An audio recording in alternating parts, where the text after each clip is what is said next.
আমাকে মাফ করে দেন। আমি আর কোনো অন্যায় করব না। ভুল হয়ে গেছে, আর কখনো না, প্লিজ। আগেও একবার সুযোগ দিয়েছিলাম, কিন্তু কথা শুনিস নাই। তুই ভেবেছিলি সব কিছু পার পেয়ে যাবি। না না, আর হবে না। আমি বদলে যাব। এইবার আমাকে ছেড়ে দেন। এনকে কাউকে ক্ষমা করে না। অন্যায়ের শাস্তি মৃত্যু। না প্লিজ, আমাকে মাফ করে দেন। আমার পরিবার আছে, বাচ্চা আছে। আমি আর কিছু করব না। এই শহরটা খুব অদ্ভুত।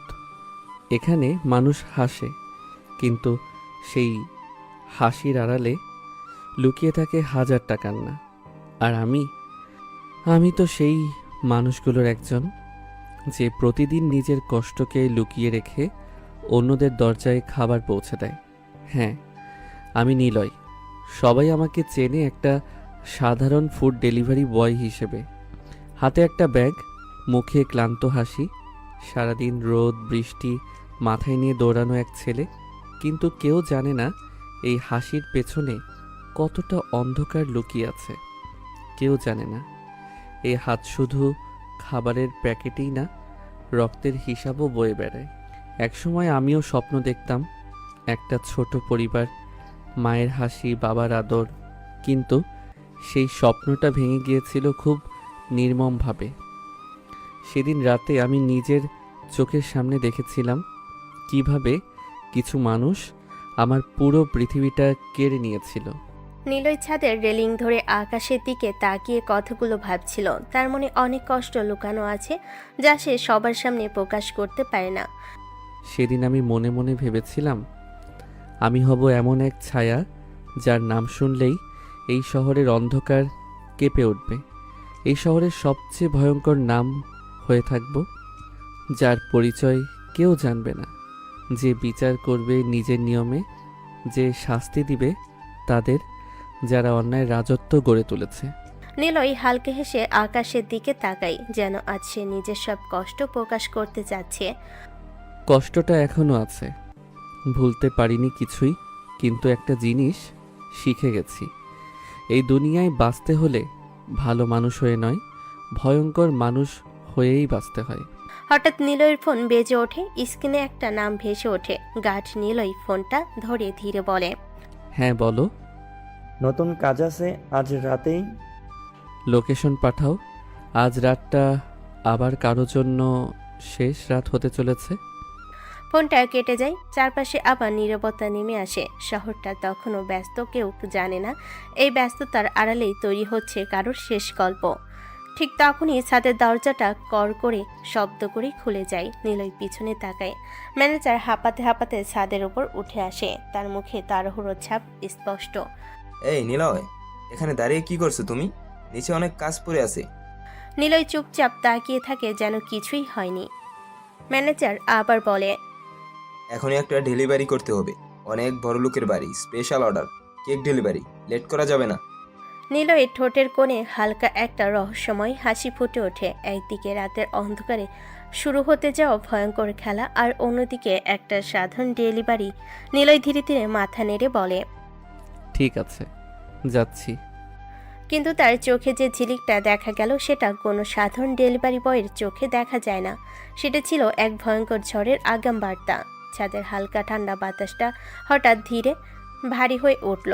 নিলয়ের চোখের তখনও সেই অদ্ভুত শান্ত দৃষ্টি, কিন্তু ভেতর ভেতর সে হিসাব করছে সময়ের, কাজের আর বিপদের।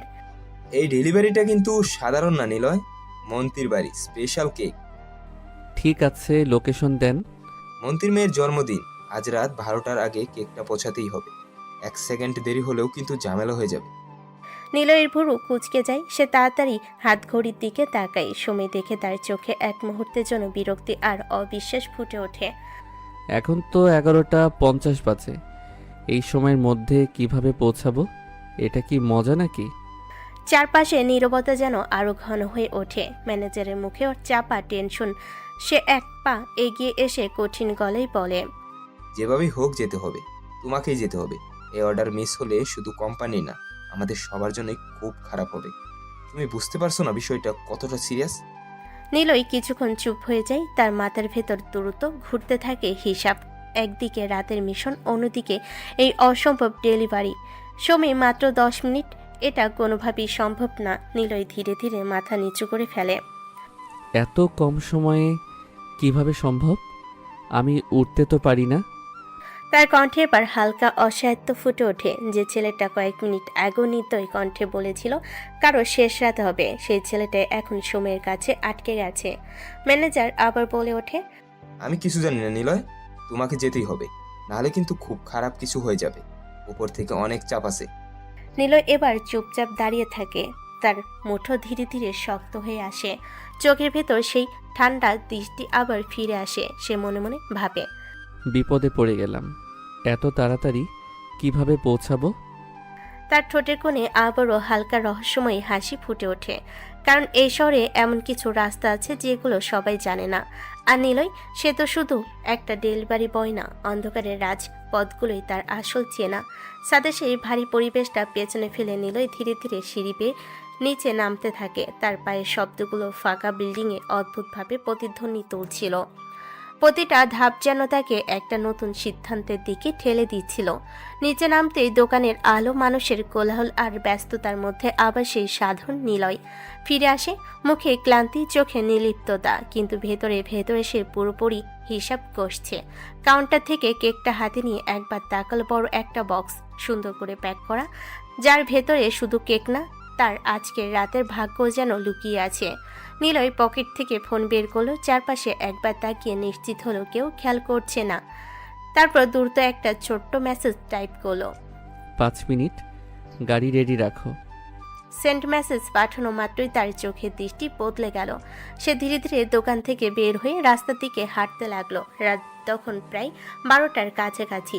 রাস্তায় আলো জ্বলছে, কিন্তু কোথাও একটা অদ্ভুত নীরবতা কাজ করছে। নিলয় একটু দূরে এগোতেই হঠাৎ তার চোখ গিয়ে আটকে গেল রাস্তার পাশে একটা কালো গাড়ি দাঁড়িয়ে আছে। গাড়িটার গ্লাস পুরো কালো, ভেতরে কে আছে বোঝার কোনো উপায় নেই। কিন্তু নিলয়ের ঠোঁটে হালকা একটা পরিচিত হাসি ফুটে ওঠে। সে কোনো দ্বিধা না করে এগিয়ে যায়। গাড়ির দরজা নিজে থেকে খুলে যায়। নিলয় কেকটা হাতে নিয়ে ভেতরে উঠে বসে। দরজা বন্ধ হওয়ার সাথে সাথে গাড়িটা দ্রুত গতিতে ছুটতে শুরু করে। শহরের ব্যস্ত রাস্তা, সিগন্যাল, ভিড়, সবকিছু যেন একে একে পেছনে পড়ে যেতে থাকে। ড্রাইভারের মুখ দেখা যায় না, কিন্তু তার ড্রাইভিং স্পিড দেখে বোঝা যায় এটা কোনো সাধারণ ড্রাইভার না।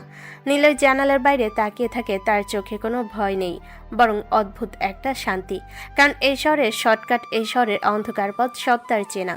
মাত্র কয়েক মিনিটের মধ্যেই গাড়িটা এসে থামে একটা বিশাল আলিশান বাড়ির সামনে। চারপাশে লাইটিং, সিকিউরিটি গার্ড, দেখলে বোঝা যায় এটা কোনো সাধারণ বাড়ি না। নিলয় ধীরে ধীরে গাড়ি থেকে নামে। তার হাতে এখনো কেকটা, মুখে আবার সেই সাধারণ ডেলিভারি বয়ের ভাব।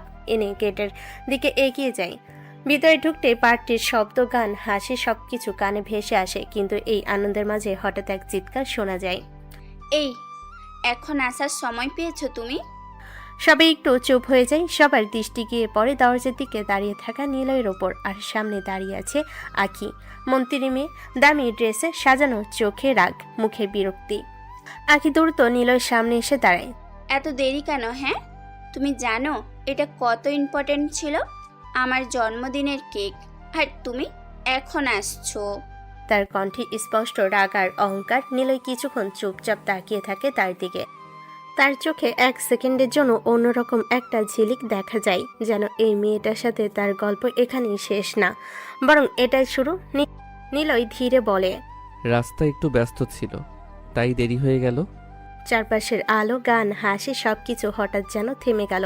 সবাই তাকিয়ে আছে এক দৃশ্যের দিকে। একদিকে সাধারণ একটা ডেলিভারি বয়, আর অন্যদিকে ক্ষমতাবান বাড়ির একমাত্র আদুরে মেয়ে, যার রাগ মানে ঝড়। আঁখি এক পা এগিয়ে আসে, তার চোখে আগুন, ঠোঁট শক্ত করে চেপে ধরে রাখা। আমি কোনো অজুহাত শুনতে চাই না, একদম না। তোমার দেরি করার কোনো অধিকার নেই। তুমি জানো এটা কত ইম্পর্টেন্ট ছিল আমার জন্য? তার গলার শব্দে স্পষ্ট অপমান আর রাগ মিশে আছে। চারপাশে দাঁড়িয়ে থাকা অতিথিরা চাপা গুঞ্জন তুলতে শুরু করে। নিলয় চুপচাপ দাঁড়িয়ে থাকে। তার হাতে এখনো কেকের বক্সটা, কিন্তু তার চোখে সেগুলো একদম স্থির, ঠান্ডা, যেন এই রাগ তার উপর কোনো প্রভাবই ফেলছে না। নিলয় ধীরে মাথা তুলে তাকায়। আমার দোষ নাই, ম্যানেজার আমাকে মাত্র 10 মিনিট আগে পাঠিয়েছে। এত কম সময়ে আসা সহজ ছিল না। তার কণ্ঠে না আছে ভয়, না আছে তাড়াহুড়ো, শান্ত কিন্তু অদ্ভুতভাবে দৃঢ়, যেন সে কারোর সামনে জবাব দিচ্ছে না, বরং শুধু একটা তথ্য জানাচ্ছে। আখির চোখ আরও লাল হয়ে ওঠে, সে যেন এমন জবাব আশা করেনি। কি বললে? আবার মুখে মুখে তর্ক করো? সে এক ঝটকের সামনে এগিয়ে আসে, চারপাশে দাঁড়িয়ে থাকা সবাই নিঃশ্বাস আটকে রাখে। তোমার মতো একটা ডেলিভারি বয় আমার সাথে তর্ক করছে? তোমার সাহস তো কম না? তোমার চাকরি খেয়ে দিব আমি। এক কল দিলেই না তুমি কাল থেকে রাস্তায়, বুঝেছো? নিলয় কয়েক সেকেন্ড চুপ থাকে, তার চোখে এক মুহূর্তের জন্য অদ্ভুত একটা ঝিলিক দেখা যায়, যেন এই হুমকি তার কাছে একদম মূল্যহীন এবং মজার। নিলয় ধীরে ধীরে এক পা এগিয়ে আসে, তার কণ্ঠ আগের মতো শান্ত, কিন্তু এবার সেই শান্তির ভেতরে লুকিয়ে আছে একটা কিছু গভীর, ভয়ঙ্কর। চাকরি? সে হালকা হেসে কেকটা সামনে বাড়িয়ে দেয়। এই চাকরিটা থাক বা না থাক আমার কিছু যায় আসে না, কিন্তু কেকটা আগে নিয়ে নিন। আপনার পার্টি তো থেমে গেছে। চারপাশে ফিসফাস শুরু হয়ে যায়। এই ছেলেটা, সে কি বুঝতে পারছে না কার সাথে কথা বলছে, নাকি সে বুঝেও ভয় পাচ্ছে না? আকি কয়েক সেকেন্ড তাকিয়ে থাকে নিলয়ের দিকে। তার রাগ এখনও আছে, কিন্তু সেই রাগের মাঝে এক ফোঁটা কৌতূহল জন্ম নেয়।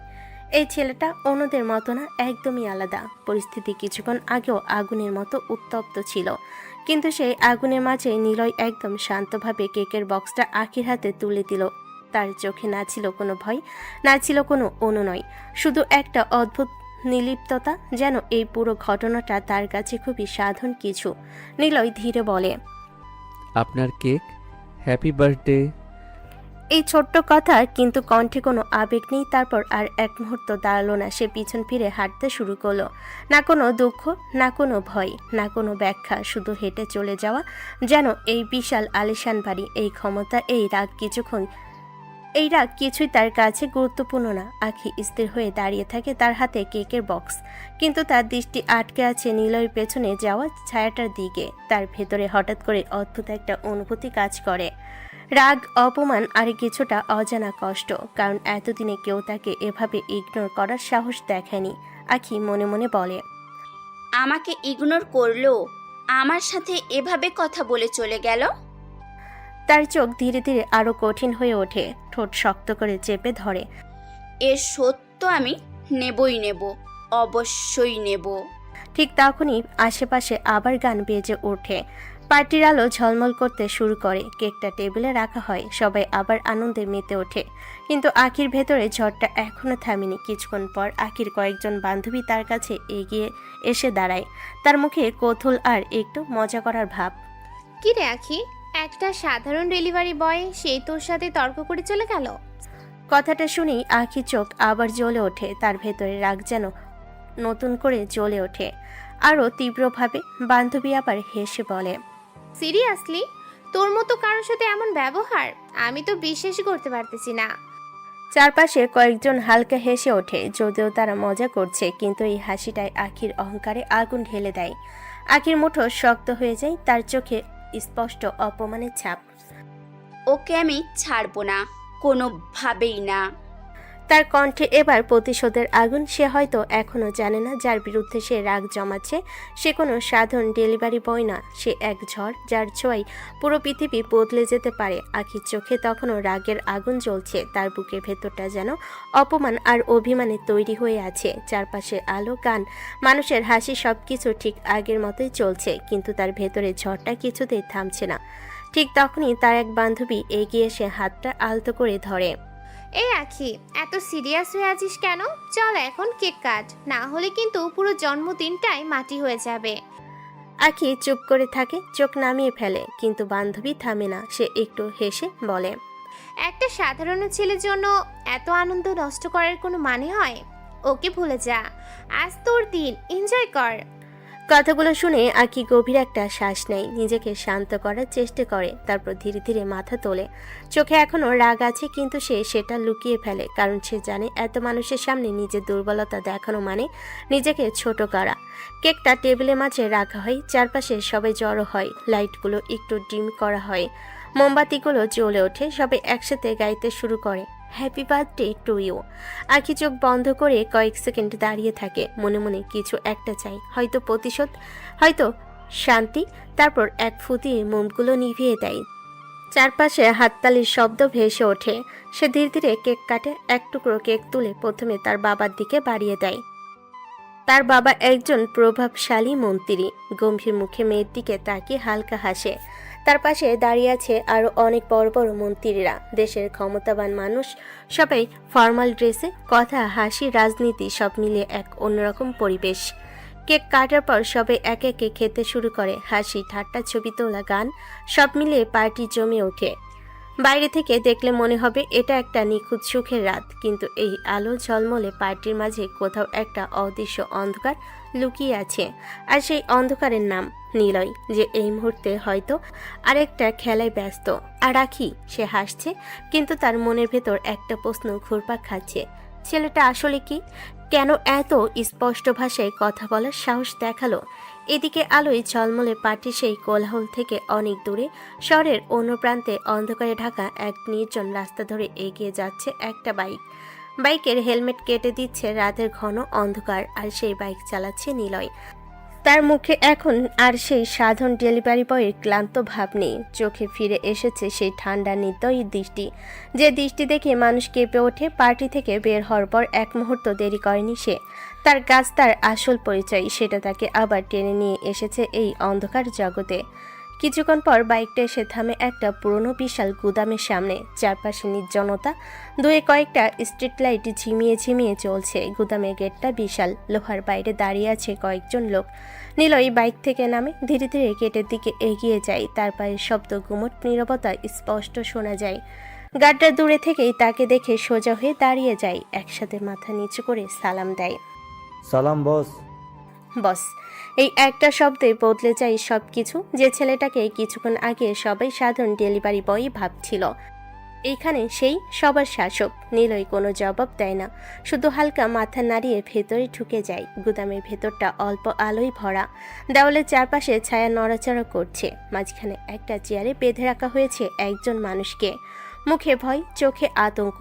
তার শরীর কাঁপছে, যেন সে জানে তার সামনে কি অপেক্ষা করছে। নিলয় ধীরে ধীরে তার সামনে এগিয়ে গিয়ে দাঁড়ায়, কিছুক্ষণ চুপ করে তাকিয়ে থাকে। তার চোখে কোনো রাগ নেই, শুধু এক অদ্ভুত শীতলতা। আর যেটা আরও ভয়ঙ্কর, নিলয় ধীরে বলে, অনেক অন্যায় করেছ, অনেক মানুষকে কষ্ট দিয়েছ, আজ হিসাব দেওয়ার সময়।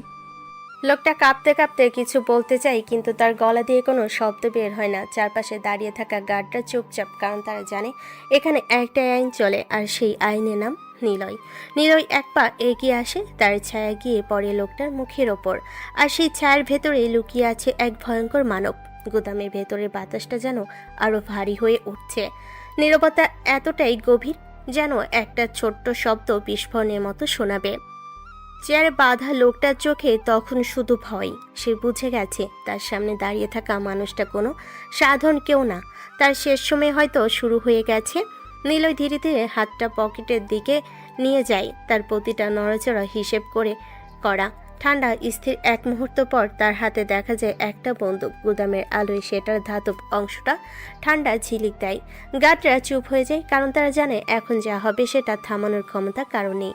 নিলয় কোনো কথা না বলে বন্দুকটা তাক করে। 1 সেকেন্ড, 2 সেকেন্ড, তারপর ধাম, গুলির শব্দে পুরো গুদাম কেঁপে ওঠে। লোকটা চিৎকার করে ওঠে, তার হাতে গুলি লেগেছে, রক্ত ঝরতে থাকে, সে ব্যথায় ছটফট করতে থাকে। নিলয় একদম নির্লিপ্তভাবে তাকিয়ে থাকে, তার চোখে কোনো দয়া নেই, কোনো অনুশোচনা নেই, শুধু ঠান্ডা বিচার। আমাকে মাফ করে দেন, আমি আর কোনো অন্যায় করব না, ভুল হয়ে গেছে, আর কখনো না, প্লিজ।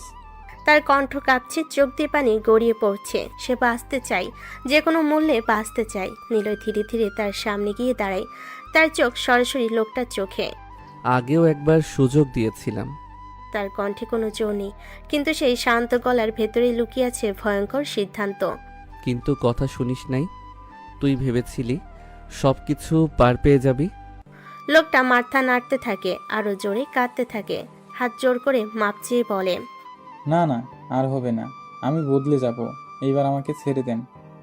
নিলয় কিছুক্ষণ চুপ থাকে, তারপর ধীরে বলে, এনকে কাউকে ক্ষমা করে না, চারপাশে দাঁড়িয়ে থাকা গার্ডদের শরীর কেঁপে ওঠে, কারণ তারা জানে এই নাম মানে শেষ। নিলয় বন্দুকটা আবার তুলে ধরে। অন্যায়ের শাস্তি মৃত্যু। না প্লিজ, আমাকে মাফ করে দেন। আমার পরিবার আছে, বাচ্চা আছে, আমি আর কিছু করব না। তার কান্না, তার চিৎকার সবকিছু গুদামের দেওয়ালে প্রতিধ্বনিত হয়ে ফিরে আসে, কিন্তু নীলয়ের চোখে কোনো পরিবর্তন আসে না, কোনো দয়া জন্মায় না। সে একদম স্থির, যেন তার সিদ্ধান্ত অনেক আগে নেওয়া হয়ে গেছে। একটা ঠান্ডা নীরবতা নেমে আসে, আর সেই নীরবতার মাঝে দাঁড়িয়ে আছে একটা মানুষ যার কাছে দয়া বলে কিছুই নেই, আর একটা মানুষ যে শেষবারের মতো বাঁচার চেষ্টা করছে, কিন্তু এই খেলায় শেষটা সবসময় একটাই, মৃত্যু। গুদামের ভেতর তখন নেমে এসেছে এক অস্বাভাবিক নীরবতা, যে নীরবতা শব্দে ভাঙ্গে না, ভাঙ্গে শুধু মৃত্যুর সিদ্ধান্তে। লোকটার কান্না, অনুনয় আর বাচ্চার আকুতি সবকিছু মিলিয়ে বাতাস ভারী হয়ে আছে, কিন্তু সেই ভারের মাঝেও নিলয়ের চোখে কোনো কম্পন নেই, না রাগ না দ্বিধা, শুধু এক শীতল সমাপ্তি। নিলয় ধীরে ধীরে বন্দুকটা সোজা করে ধরে। এক মুহূর্তের জন্য চারপাশ যেন থেমে যায়। লোকটার চোখ বিস্ফোরিত, সে বুঝে গেছে আর ফিরে যাওয়ার রাস্তা নেই। প্লিজ আমাকে মাফ করে দেন। আমি আর কখনো। কথা শেষ হওয়ার আগেই ধাম গুলির শব্দ গুদামের দেওয়ালে প্রতিধ্বনিত হয়ে ফিরে আসে। লোকটার শরীর এক ঝটকায় থেমে যায়, তার অনুনয়, তার ভয়, তার আশা সবকিছু মুহূর্তে স্তব্ধ হয়ে যায়। মাটিতে নেমে আসে চূড়ান্ত নীরবতা। নিলয় বন্দুকটা আস্তে করে নামিয়ে নেয়। তার মুখে কোনো পরিবর্তন নেই, যেন এটা কোনো ঘটনা না, শুধু এটা কাজ শেষ হলো। সে গার্ডদের দিকে তাকিয়ে শান্ত গলায় বলে, ওকে রাস্তায় ফেলে আসো, যাতে সবাই দেখে আর বুঝে অন্যায় করলে কি পরিণতি হয়। গার্ডরা এক মুহূর্ত চুপ থাকে, তারপর মাথা নিচু করে সাড়া দেয়। জি বস। তারপর দ্রুত লোকটা নিথর দেহটা সরিয়ে নিয়ে যায় তারা। রাতের অন্ধকারে গুদাম থেকে বের করে রাস্তায় ফেলে দেওয়া হয় তাকে, একটা বার্তা হয়ে, একটা ভয় হয়ে, যাতে শহরের প্রতিটা কোণে ছড়িয়ে পড়ে অন্যায় মানে শেষ। কিছুক্ষণ পর নিলয় গুদাম থেকে বের হয়ে আসে। বাইরের ঠান্ডা বাতাস তার মুখে লাগে, কিন্তু তার ভেতরের অনুভূতিতে কোনো পরিবর্তন নেই। সে বাইকে উঠে বসে, ইঞ্জিন স্টার্ট দেয় আর ধীরে ধীরে অন্ধকারের রাস্তা ধরে এগিয়ে চলে, যেন কিছুই হয়নি, যেন এই শহরের সবচেয়ে ভয়ঙ্কর সত্যটা সে শুধু আরেকটা দিনের মতো শেষ করেছে। কিছু সময় পর সে এসে পৌঁছে তার সাধারণ ভাড়া পাশে একটা পুরনো 5তলা বিল্ডিং, মাঝারি মানের ঘর। দরজা খুলেই একটা ছোট্ট রুম, সাধারণ বিছানা, একটা টেবিল আর কিছু এলোমেলো জিনিসপত্র। এই রুমটাই তার দিনের সবচেয়ে বড় ছদ্মবেশ। ভেতরে আগে থেকেই একজন ছেলে বসেছিল, তার বয়স নিলয়ের কাছাকাছি, চেহারায় ক্লান্তি থাকলেও চোখে বন্ধুত্বের উষ্ণতা। সে নিলয়কে দেখে হালকা হেসে বলে, লিলি, আজকে অনেক দেরি হলো মনে হয়। নিলয় দরজা বন্ধ করে ভেতরে ঢুকে জ্যাকেটটা খুলে রাখে। তার মুখে আবার সেই সাধারণ ছেলের ছাপ ফিরে আসে। হ্যাঁ, একটু কাজ বেশি ছিল। ছেলেটা বিছানা থেকে উঠে আসে, হালকা মজা করে বলে, তুই তো শুধু ডেলিভারি বয়, তোর আবার কাজ বেশি কিভাবে হয়? নিলয় এক মুহূর্ত চুপ করে থাকে, তারপর হালকা একটা হাসি দেয়, একটা এমন হাসি যার ভেতরে লুকিয়ে আছে হাজারটা অন্ধকার সত্য। সব কাজই তো সবার মতো না, কিছু কাজ রাতে করতে হয়। ছেলেটা কিছু বুঝতে না পেরে হেসে ফেলে, আর নিলয় চুপচাপ জানালার দিকে তাকায়। বাইরের শহরটা এখনো জেগে আছে, রাত তখন ধীরে ধীরে গভীর হয়ে আসছে। শহরের ব্যস্ততা কমে গেল, বাতাসে এখনো ভেসে বেড়াচ্ছে দিনের ক্লান্তি। নিলয়ের ভাড়া বাসার ছোট্ট রুমটায় একটা আলাদা ধরনের শান্তি, যেখানে বাইরে যতই অন্ধকার থাকুক, ভেতরে এক টুকরো স্বাভাবিক জীবন এখনো বেঁচে আছে। রাফি বিছানা থেকে উঠে আলতো করে গলা পরিষ্কার করে বলে ওঠে, এই নিলয়, হাত মুখ ধুয়ে আয়, খেতে দিই, অনেকক্ষণ ধরে অপেক্ষা করছি। তার কণ্ঠে কোনো জাঁকজমক নেই, না কোনো রাগ, না কোনো আদেশ, শুধু একজন বন্ধুর সহজ স্বাভাবিক ডাক। নিলয় জ্যাকেটটা চেয়ারের উপর রেখে ধীরে তার দিকে তাকায়। তার চোখে ক্লান্তি ছায়া, মুখে হালকা শান্ত ভাব। কি রান্না করেছিস আজ? রাফি একটু হেসে কাজ ঝাঁকায়, তার হাসিতে লুকানো থাকে একরকম বাস্তবতা। গরিব মানুষের গরিব খাবার, যা আছে তাই, পেট ভরলেই হলো। এই কথাটা বলার সময় তার মুখে কোনো অভিযোগ নেই, বরং এক ধরনের অভ্যস্ততা, যেন এই জীবনটাই তার কাছে স্বাভাবিক। নিলয় কিছুক্ষণ চুপ করে থাকে, তারপর ধীরে ধীরে মাথা নাড়ায়। ঠিক আছে, আমি গোসল করে আসি। নিলয় বাথরুমের দিকে চলে যায়, পেছনে রেখে যায় দিনের সমস্ত ভার, রক্ত, সিদ্ধান্ত, শাস্তি, সবকিছু যেন এক মুহূর্তের জন্য ধুয়ে ফেলার চেষ্টা। কিছুক্ষণ পর সে বের হয়ে আসে। সাধন একটা টি শার্ট পরে, চুল ভেজা, মুখে ক্লান্তি কমে গিয়ে এক ধরনের শান্ত ভাব, যেন সে আবার সেই সাধন ছেলে যার কোনো ভয়ঙ্কর পরিচয় নেই। দুজনে মাটিতে বসে পড়ে ছোট্ট টেবিলের পাশে। সামনে সাধন খাবার, ভাত ডাল, একটু ভাজি, কিন্তু সেই সাধন খাবারের মাঝে যেন একটা অদ্ভুত উষ্ণতা। রাফি প্রথম লোকমা খেতে খেতে বলে, আজ কাজ কেমন গেল? অনেক কষ্ট হয়েছে নাকি? নিলয় একটু থামে, চামচটা হাতে ধরে রাখে কিছুক্ষণ। তার চোখ এক মুহূর্তের জন্য দূরে কোথাও হারিয়ে যায়, তারপর খুব স্বাভাবিক গলায় বলে, কাজ তো কাজই, কখনো সহজ কখনো কঠিন। রাফি মাথা নাড়ে, বেশি কিছু না ভেবে আবার খেতে শুরু করে, কারণ সে জানে নিলয় বেশি কথা বলে না, আর তার এই নীরবতায় তার পরিচয়। দুজনেই চুপচাপ খেতে থাকে, কখনো হালকা হাসি, কখনো সাধারণ গল্প। রাফি কোনো মজার ঘটনা বলে, নিলয় হেসে ফেলে। এই হাসিটা খুব সাধারণ, খুব স্বাভাবিক, যেটা দেখে কেউ ভাবতেই পারবে না এই একই মানুষ কয়েক ঘন্টা আগে অন্যায় বিচার করেছে।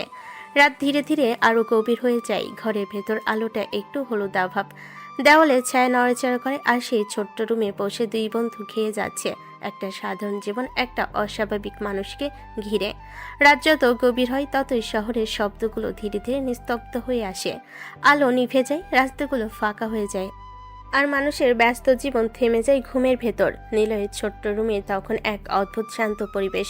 দুজন বন্ধু দিনের ক্লান্তি বলে একসাথে শুয়ে পড়েছে, কিন্তু শান্ত রাতের ভেতরও কিছু মানুষ ঘুমায় না, কারণ তাদের মাথায় ঘুরতে থাকে হাজারটা অচেনা ভাবনা। নিলয় বিছানায় শুয়ে চোখ বন্ধ করে। ঘরের লাইটটা মৃদু জ্বলছে, রাফির নিঃশ্বাসের শব্দ ধীরে ধীরে ভারী হয়ে এসেছে। সে প্রায় ঘুমিয়ে পড়েছে, কিন্তু নিলয়ের চোখে ঘুম নেই। তার চোখের সামনে ভেসে উঠছে আজকের রাতের মুখগুলো। আলো ঝলমলে পাটি, রাগী মেয়েটা, অহংকার ভরা দৃষ্টি। আখি নামটা মনে পড়তে নিলয়ের ঠোঁটে এক অদ্ভুত শীতল হাসি ফুটে ওঠে।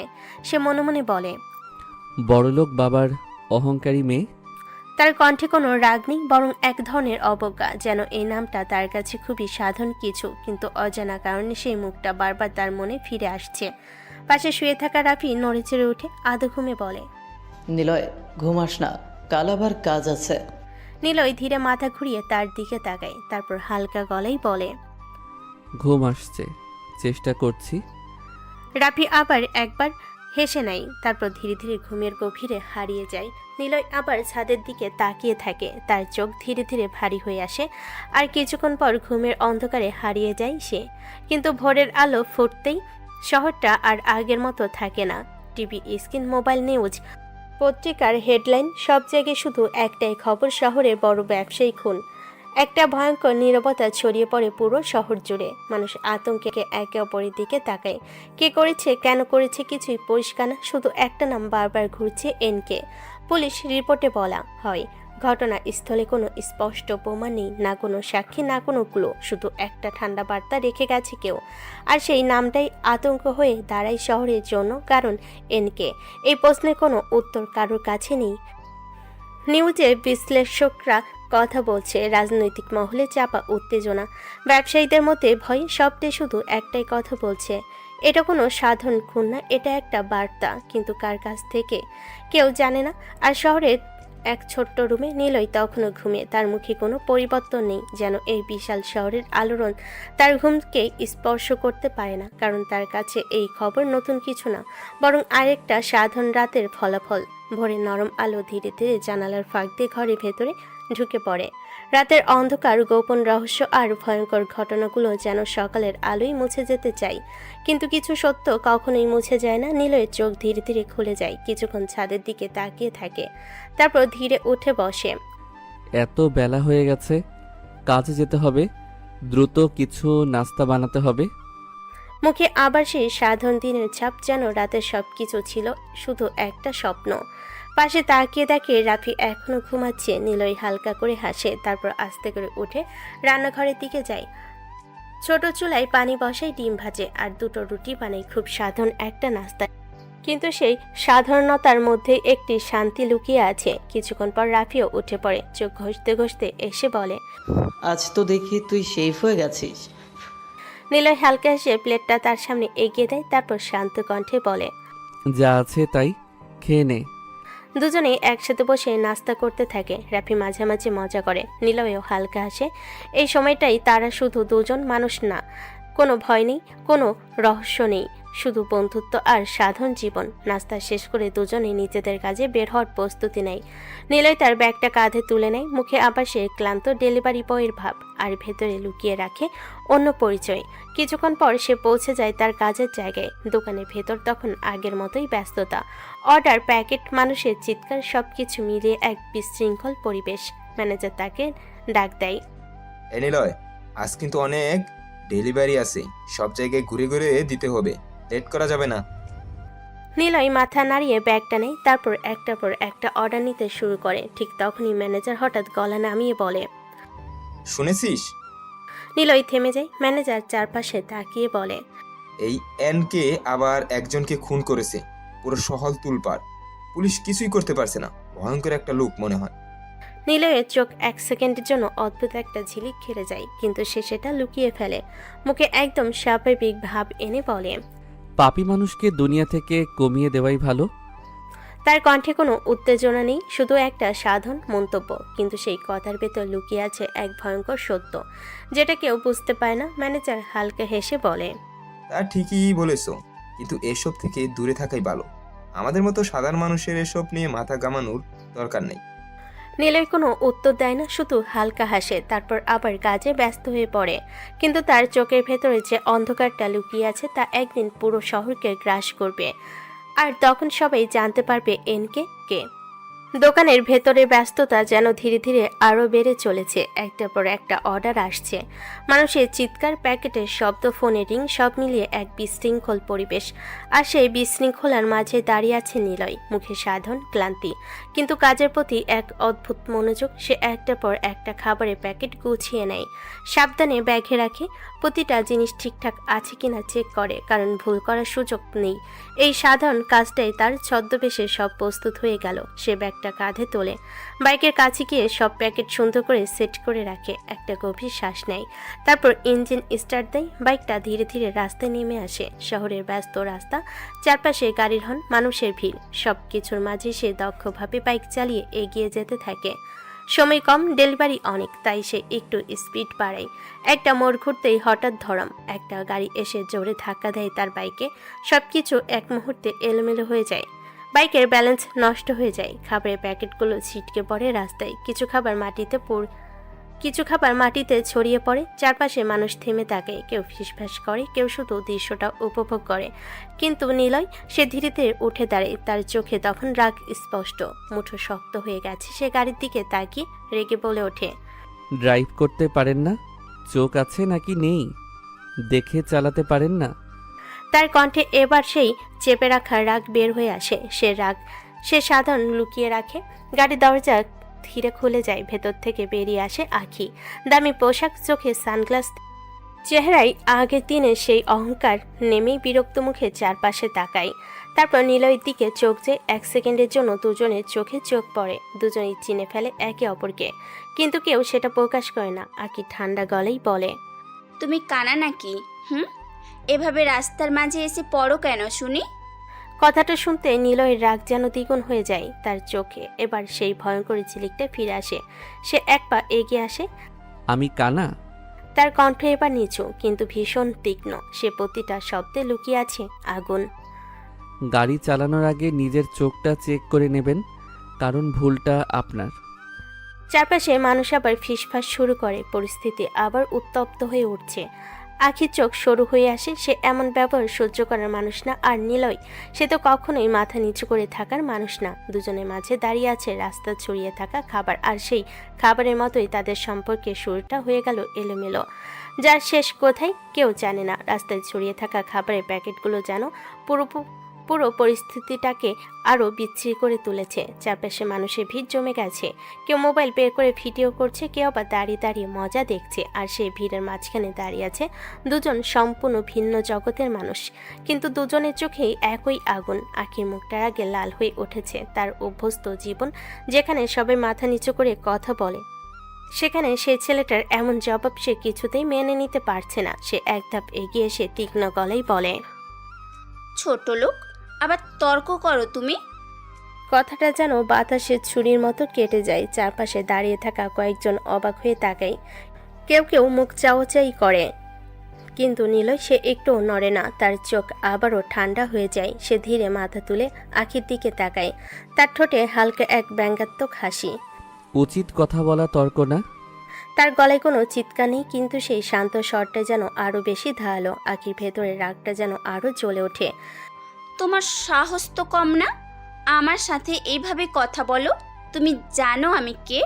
নিলয় এক সেকেন্ড চুপ থাকে, তারপর খুব স্বাভাবিকভাবে বলে, জানার দরকার আছে নাকি?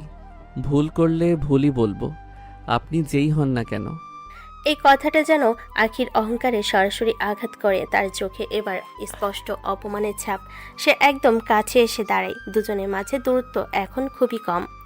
তোমার মতো একটা ডেলিভারি বয় আমার সামনে দাঁড়িয়ে বড় বড় কথা বলছে। নিজের জায়গাটা ভুলে গেছো না কি? নিলয়ের মুঠো ধীরে ধীরে শক্ত হয়ে আসে। তার ভেতরে অন্ধকার যেন একটু একটু করে জেগে উঠছে, কিন্তু সে নিজেকে ধরে রাখে, কারণ এই জায়গাটা, এই সময়টা তার আসল রূপ দেখানোর জন্য না। জায়গা আমি ঠিকই জানি, আর নিজের সীমাও, কিন্তু অন্যায় দেখলে চুপ থাকা আমার স্বভাবে নেই।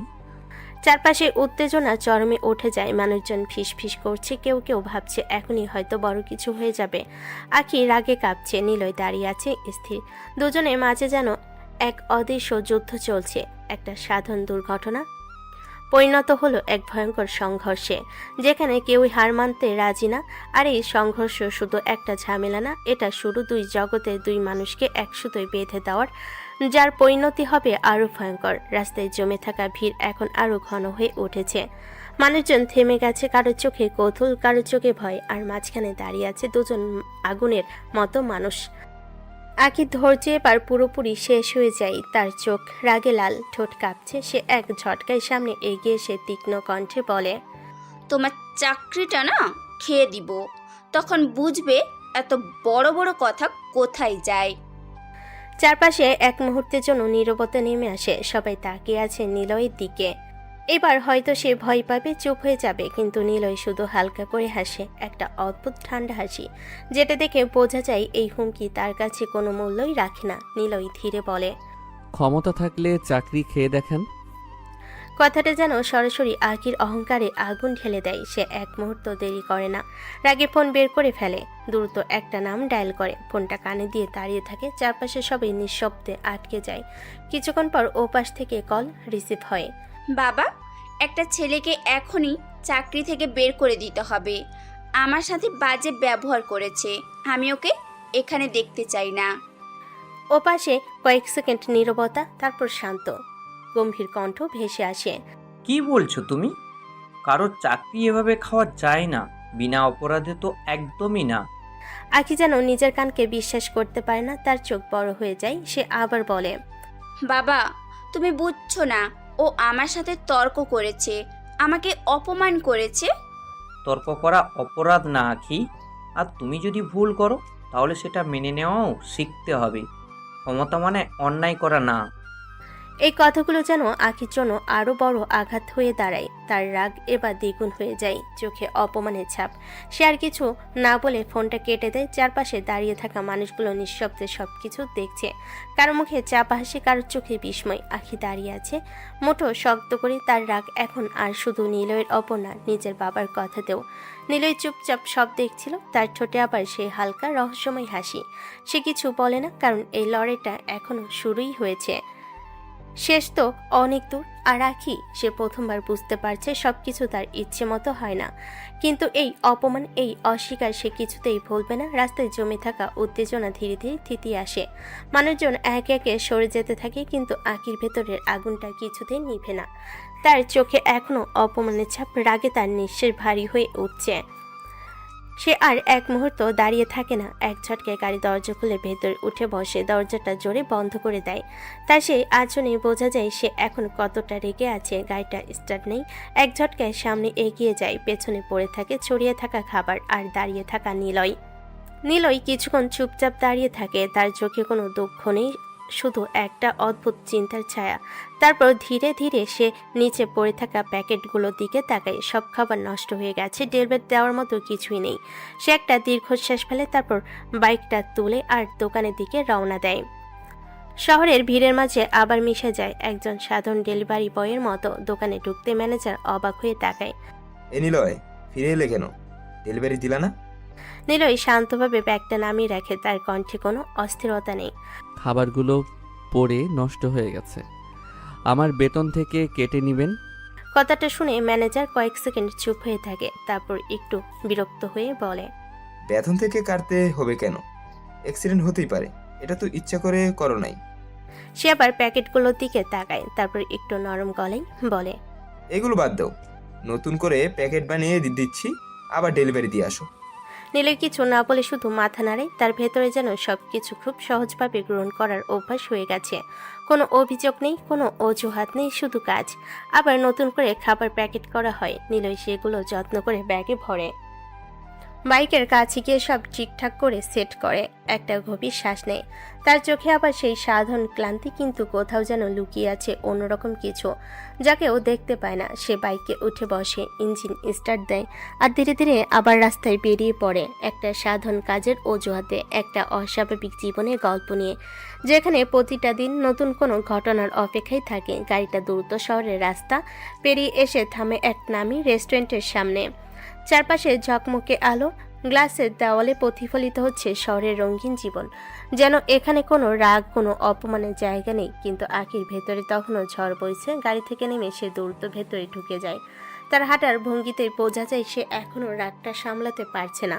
রেস্টুরেন্টের এক কোণে আগে থেকেই তার বান্ধবীরা বসে আছে, হাসি ঠাট্টা গল্পে মেতে আছে সবাই। কিন্তু আখিকে দেখে তারা প্রথমে থেমে যায়, কারণ তার মুখের অভিব্যক্তি স্বাভাবিক না। একজন বান্ধবীর সামনে ঝুঁকে জিজ্ঞেস করে, কি রে, এত রেগে আছিস কেন? কি হয়েছে? আখি চেয়ার টেনে বসে, তার ব্যাগটা টেবিলে ছুঁড়ে রাখে, এখনো চোখে আগুন। ওই ছোট লোকটা আজকেও আমাকে অপমান করেছে। তার কণ্ঠে রাগের সাথে অপমানের ভার স্পষ্ট। বান্ধবীরা একে অপরের দিকে তাকায়, কৌতূহল আরো বেড়ে যায়। আরেকজন বান্ধবী দ্রুত বলে, কে? সেই ডেলিভারি বয়টা। কথাটা শুনেই সবাই যেন একসাথে চমকে ওঠে, তাদের চোখে বিস্ময়ে বড় হয়ে যায়। কি বলছিস? সেই ছেলেটা আবার একটা সাধারণ ডেলিভারি বয়, সে তোর সাথে 2বার তর্ক করলো? আখির মুখ আরো শক্ত হয়ে যায়, তার অহংকারে যেন আবার আঘাত লাগে।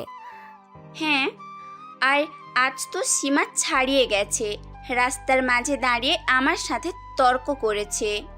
তার কণ্ঠ এখন শুধু রাগ না, একটা চ্যালেঞ্জও লুকিয়ে আছে। বান্ধবীরা অবাক হয়ে তাকিয়ে থাকে, কারণ তারা জানে আখির সাথে কেউ এমন আচরণ করার সাহস পায় না। একজন ধীরে বলে, ছেলেটা কে রে? এত সাহস কোথা থেকে আসে ওর? আখি কিছুক্ষণ চুপ থাকে, তার চোখে চিন্তার ছায়া, রাগের মাঝেও একটা কৌতূহল। জানি না, কিন্তু ওকে আমি ছাড়বো না। তার কণ্ঠে এবার স্পষ্ট প্রতিশোধের প্রতিশ্রুতি, একটা অদ্ভুত সম্পর্কের যেখানে রাগ, অহংকার আর রহস্য একসাথে জড়িয়ে যাচ্ছে। সারাদিনের ক্লান্তি যেন শরীরের প্রতিটা কোণে জমে আছে। রোদ, ধুলো, ট্রাফিক, মানুষের বিরক্তি সবকিছু পার করে অবশেষে সন্ধ্যার পর নিলয় আবার ফিরে আসে তার ছোট্ট ভাড়া বাসায়। দরজাটা খুলতে সেই পরিচিত পরিবেশ, ছোট্ট ঘর, সাধারণ জীবন, যেখানে কোনো বিলাসিতা নেই, কিন্তু আছে এক টুকরো শান্তি। রাফি মাটিতে বসে মোবাইল নিয়ে কিছু দেখছিল। নিলয়কে ঢুকতে দেখে মুখ তুলে তাকায়, তার চোখে হালকা দুষ্টামি মাখা হাসি। কি ভাই, আজ তো দেখি মুড বেশ ভালো, মুখে হাসি লেগে আছে। কিছু স্পেশাল হয়েছে নাকি? নিলয় জুতা খুলে ভেতরে ঢুকে ব্যাগটা একপাশে রেখে দেয়। তার ঠোঁটে হালকা একটা তৃপ্তির হাসি, যেটা সে সাধারণত লুকিয়ে রাখে। আজকে একটু শান্তি লাগছে। হ্যাপি ভুরুকুচকে উঠে বসে, কৌতূহল আরও বেড়ে যায়। শান্তি? ডেলিভারি দিয়ে শান্তি পাওয়া যায় নাকি? নিলয় একটু হেসে দেয়, তার চোখে এক ঝলক দুষ্টামি খেলে যায়। একটা বড়লোকের মেয়েকে জব্দ করে দিয়েছি, তাই ভালো লাগছে। রাফি একদম অবাক হয়ে যায়, মুখ হা হয়ে যায় তার। সে কৌতূহল নিয়ে বলে, কি বলিস? তুই বড়লোকের মেয়ে কিভাবে? নিলয় বিছানায় বসে পড়ে, তারপর ধীরে ধীরে পুরো ঘটনা বলতে শুরু করে। রাস্তার অ্যাক্সিডেন্ট, খাবার পড়ে যাও, আখির সাথে তর্ক, তার রাগ, তার হুমকি, সবকিছু। রাফি মন দিয়ে শুনে মাঝে মাঝে হেসে ফেলে, মাঝে মাঝে অবাক হয়, শেষে মাথা নাড়িয়ে বলে, ভাই, তুই তো দেখি একদম আগুনে হাত দিয়ে আসছিস। ওরকম মেয়েরা কিন্তু ছাড় না। নিলয় হালকা হাসে, তার চোখে কোনো ভয় নেই, শুধু একটা অদ্ভুত আত্মবিশ্বাস। দেখা যাবে। ঘরের ভেতর আবার সেই সাধারণ বন্ধুত্বের পরিবেশ ফিরে আসে। দুজন হাসে, গল্প করে, কিন্তু এই হাসির আড়ালে লুকিয়ে আছে একটা নতুন ঝড়ের শুরু। কারণ একদিকে আখির অহংকার, অন্যদিকে নিলয়ের অন্ধকার। এই দুইয়ের সংঘর্ষ কখনোই সাধারণ কিছু হয় না। রাত ধীরে ধীরে আরো গভীর হয়ে উঠছে। ঘরের ভেতরে হালকা আলো, খাওয়ার প্লেটগুলো একপাশে সরিয়ে রাখা, সাধারণ খাবার কিন্তু তাতে ভরপুর তৃপ্তি। দিনভর ক্লান্তির পর এই ছোট্ট সময়টাই যেন তাদের সবচেয়ে প্রিয়। নিলয় আর রাফি মাটিতে হেলান দিয়ে বসে আছে। দুজনেই খাওয়া শেষ করে হালকা গল্পে মেতে উঠেছে। রাফি মাঝে মাঝে মজা করে, নিলয়ও হালকা হেসে উত্তর দেয়। এই সময়টাই তারা শুধু দুজন বন্ধু, না কোনো রহস্য, না কোনো ভয়ঙ্কর পরিচয়। রাফি হেসে বলে, আজকে তো দেখি তুই হিরো হয়ে গেছিস, বড় লোকের মেয়ের সাথে ঝগড়া করে আসছিস। নিলয় হালকা মাথা নাড়ে, তার চোখে সেই দুষ্টু মিষ্টি হাসি। হিরো না, শুধু ঠিক কথাটা বলেছি। দুজনেই আবার হেসে ওঠে। ঘরের ভেতরে এক মুহূর্তের জন্য সবকিছু খুব স্বাভাবিক লাগে, কিন্তু এই স্বাভাবিকতা বেশিক্ষণ থাকে না। হঠাৎ নিলয়ের ফোনটা কেঁপে ওঠে। রাতের নিস্তব্ধতার সেই শব্দটা আলাদা করে কানে লাগে। স্ক্রিনে ভেসে ওঠে গার্ড। নিলয়ের মুখের হাসিটা ধীরে ধীরে মিলিয়ে যায়, চোখের দৃষ্টি বদলে যায়, আবার ফিরে আসে সেই ঠান্ডা নির্লিপ্ত ভাব। সে ফোনটা রিসিভ করে। হ্যাঁ বলো। বস, নতুন মিশন, লোকটা ধরা পড়েছে, আপনার অপেক্ষায় আছে। এক মুহূর্তের জন্য ঘরটা যেন নিস্তব্ধ হয়ে যায়। নিলয় চোখ বন্ধ করে 1 সেকেন্ড ভাবে, তারপর ধীরে বলল, আমি আসছি। ফোনটা কেটে যায়। রাফি কিছুটা অবাক হয়ে তাকায়। এই রাতে আবার কোথায় যাবি? নিলয় উঠে দাঁড়ায়, তার মুখে আবার সেই রহস্যময় শান্ত ভাব। কাজ আছে, দেরি হবে। তুই ঘুমিয়ে পড়। রাফি কিছু বলতে গিয়ে থেমে যায়, কারণ সে জানে নিলয়ের কিছু প্রশ্নের উত্তর সে কখনোই পাবে না। নিলয় জ্যাকেটটা পরে দরজার কাছে এসে একবার পিছনে তাকায়। এই ছোট্ট রুম, এই সাধারণ জীবন, সবকিছু যেন এক মুহূর্তের জন্য থেমে থাকে। তারপর সে দরজাটা খুলে বাইরে বেরিয়ে যায়। রাতের অন্ধকার আবার তাকে নিজের মধ্যে টেনে নেয়। বাইক স্টার্ট হয় আর সে দ্রুত ছুটে যায় সেই অজানা গন্তব্যে। কিছুক্ষণ পর সে পৌঁছে যায় সেই পুরনো গুদামের সামনে, যেখানে তার আসল রাজত্ব। সেখানে কোনো আইন নেই, শুধু একটাই নিয়ম, এর নিয়ম। গেটের সামনে দাঁড়িয়ে থাকা গার্ডরা তাকে দেখে সোজা হয়ে যায়, একসাথে মাথা নিচু করে। সালাম বস। নিলয় ধীরে ভেতরে ঢোকে, তার পায়ের শব্দ গুদামের ভেতরে প্রতিধ্বনিত তোলে। চারপাশে অন্ধকার, মাঝখানে আলো পড়ে আছে, আর সেই আলোর নিচেই শুরু হতে যাচ্ছে আরেকটা রাত, আরেকটা বিচার। কারণ এই শহরের অন্ধকারে আজও চলছে এর রাজত্ব। গুদামের ভেতরের আলোটা আজ একটু বেশি তীক্ষ্ণ মনে হচ্ছে। চারপাশের অন্ধকার যেন সেই আলোকে আরো ভয়ঙ্কর করে তুলছে। দেওয়ালের ছায়াগুলো লম্বা হয়ে নড়ছে, আর সেই ছায়ার মাঝেই দাঁড়িয়ে আছে নিলয়। তার মুখে এখন আর কোনো হাসি নেই, চোখে সেই ঠান্ডা দৃষ্টি, যে দৃষ্টি দেখে মানুষ কথা বলতে ভুলে যায়। গার্ডরা পাশে চুপচাপ দাঁড়িয়ে আছে, কারণ তারা জানে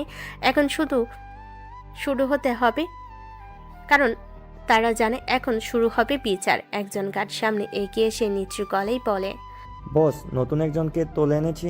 অনেকদিন ধরে এলাকায় চাঁদাবাজি করছিল, মানুষকে ভয় দেখিয়ে টাকা নিচ্ছিল, কেউ কিছু বলতে পারছিল না, আজকেই হাতে পেয়েছি। নিলয় ধীরে ধীরে মাথা নাড়ে, তার চোখে কোনো বিস্ময় নেই, যেন এসব তার কাছে খুবই স্বাভাবিক। সে ধীরে সামনে এগিয়ে যায়। মাঝখানে একটা চেয়ার বাঁধা, একজন লোক, মুখে ভয়, শরীর কাঁপছে, তার চোখে আতঙ্ক স্পষ্ট। সে বুঝে গেছে তার সামনে কে দাঁড়িয়ে আছে। নিলয় কিছুক্ষণ চুপ করে তার দিকে তাকিয়ে থাকে। নীরবতা আরো ভারী হয়ে ওঠে। লোকটার নিঃশ্বাসের শব্দ যেন শোনা যাচ্ছে। বস, আমি ভুল করেছি, আর করব না, আমাকে মাফ করে দেন। তার কণ্ঠ কাঁপছে, চোখ দিয়ে পানি গড়িয়ে পড়ছে। সে বাঁচতে চায়, কিন্তু এখানে বাঁচার সুযোগ খুব কম। নিলয় ধীরে বলে, কতদিন ধরে মানুষকে ভয় দেখিয়ে টাকা নিচ্ছিস? ভুল হয়ে গেছে বস, টাকার দরকার ছিল তাই। নীলের চোখে এক মুহূর্তের জন্য কঠোরতা আরো বাড়ে। টাকার জন্য মানুষকে কাঁদিয়েছিস, তাদের ঘরের শান্তি নষ্ট করেছিস। সে এক পা এগিয়ে আসে, তার ছায়া গিয়ে পড়ে লোকটার মুখে। এখন সময় এসেছে নিজের কাজের হিসাব দেওয়ার। চারপাশে দাঁড়িয়ে থাকা গার্ডরা নিঃশব্দ, কারণ তারা জানে এই বিচার থামবে না, কেউ থামাতে পারবে না। লোকটা কাঁদতে থাকে, মাথা নিচু করে অনুনয় করে, আর করব না বস, একবার সুযোগ দেন, শেষবার। নিলয় কিছুক্ষণ চুপ থাকে, তার চোখে আবার সেই শীতল নির্লিপ্ততা ফিরে আসে। যে দৃষ্টিতে দয়া নেই, শুধু সিদ্ধান্ত। গুদামের ভেতর বাতাস ভারী হয়ে ওঠে। সবাই অপেক্ষা করছে কি হবে এখন, কারণ তারা জানে এখানে বিচার মানে শাস্তি নিশ্চিত, আর সেই শাস্তি সবসময় ভয়ঙ্কর। গুদামের ভেতরে বাতাসটা যেন জমে গেছে। চেয়ারে বাঁধা লোকটার কান্না, তার অনুনয় সবকিছু মিশে তৈরি করেছে এক ভারী নীরবতা। কিন্তু সেই নীরবতার মাঝেও নিলয়ের চোখ একদম স্থির, কোনো দয়া নেই, কোনো দ্বিধা নেই, শুধু একটা সিদ্ধান্ত। লোকটা আবার কাঁদতে কাঁদতে বলে, একবার সুযোগ দেন, আমি আর করব না। নিলয় ধীরে ধীরে মাথা নিচু করে, তারপর আবার তাকাই, চোখে সেই ঠান্ডা শীতল দৃষ্টি। সুযোগ? তুই যাদের কাঁদিয়েছিস তাদেরও তো কেউ সুযোগ দেয়নি।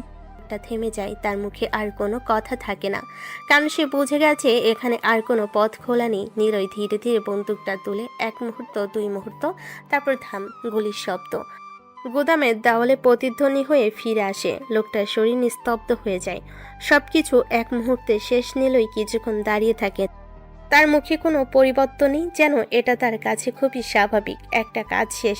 সে গার্ডদের দিকে তাকিয়ে শান্ত গলায় বলে, লাশটা ফেলে আসো, যাতে সবাই দেখে আর বুঝে অন্যায়ের শেষ কোথায়। জি বস। তারা দ্রুত লাশটা সরিয়ে নিয়ে যায়। গুদামের ভেতরে আবার সেই ভয়ঙ্কর নীরবতা ফিরে আসে। নিলয় ধীরে ধীরে বাইরে বের হয়ে আসে। রাতের ঠান্ডা বাতাস তার মুখে লাগে। সে একবার আকাশের দিকে তাকায়, তারপর হাঁটতে শুরু করে। কোথাও যাওয়ার তাড়া নেই, শুধু একা অন্ধকার রাস্তা ধরে। এদিকে আঁখি তার বান্ধবীদের সাথে পার্টি শেষ করে বাড়ি ফিরছে। গাড়ির ভেতরে এখনো হাসি ঠাট্টা চলছে, কিন্তু আঁখির মন পুরোপুরি সেখানে নেই। মাঝে মাঝে তার চোখে ভেসে উঠছে একটা মুখ। নিলয় গাড়িটা দ্রুত এগিয়ে চলছে। রাত প্রায় গভীর, রাস্তা ফাঁকা। হঠাৎ একটা মোড় ঘুরতেই ধরাম, গাড়িটা হালকা ধাক্কা দেয় সামনে হাঁটতে থাকা একজনকে। লোকটা একটু সামনে পড়ে যায়, চারপাশে আবার হালকা উত্তেজনা তৈরি হয়। আঁখি বিরক্ত হয়ে বলে, আবার কে সামনে এসে পড়লো?